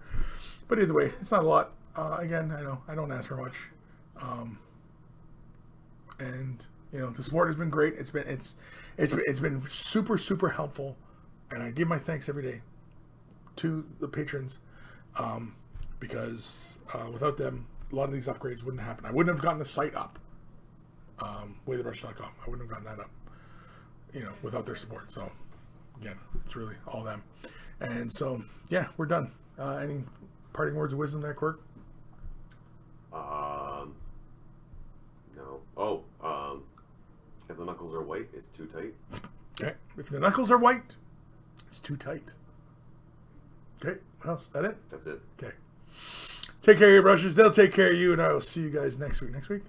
Oh, maybe not. I don't know. I will post it, though, if they're on Twitter or whatever, if there is no show next week. So just keep your eyes peeled for that. And I will see you guys next week. Yeah. Or possibly. I don't know. Take care of your brushes. They'll take care of you. I'll see you later. Wrong mouse.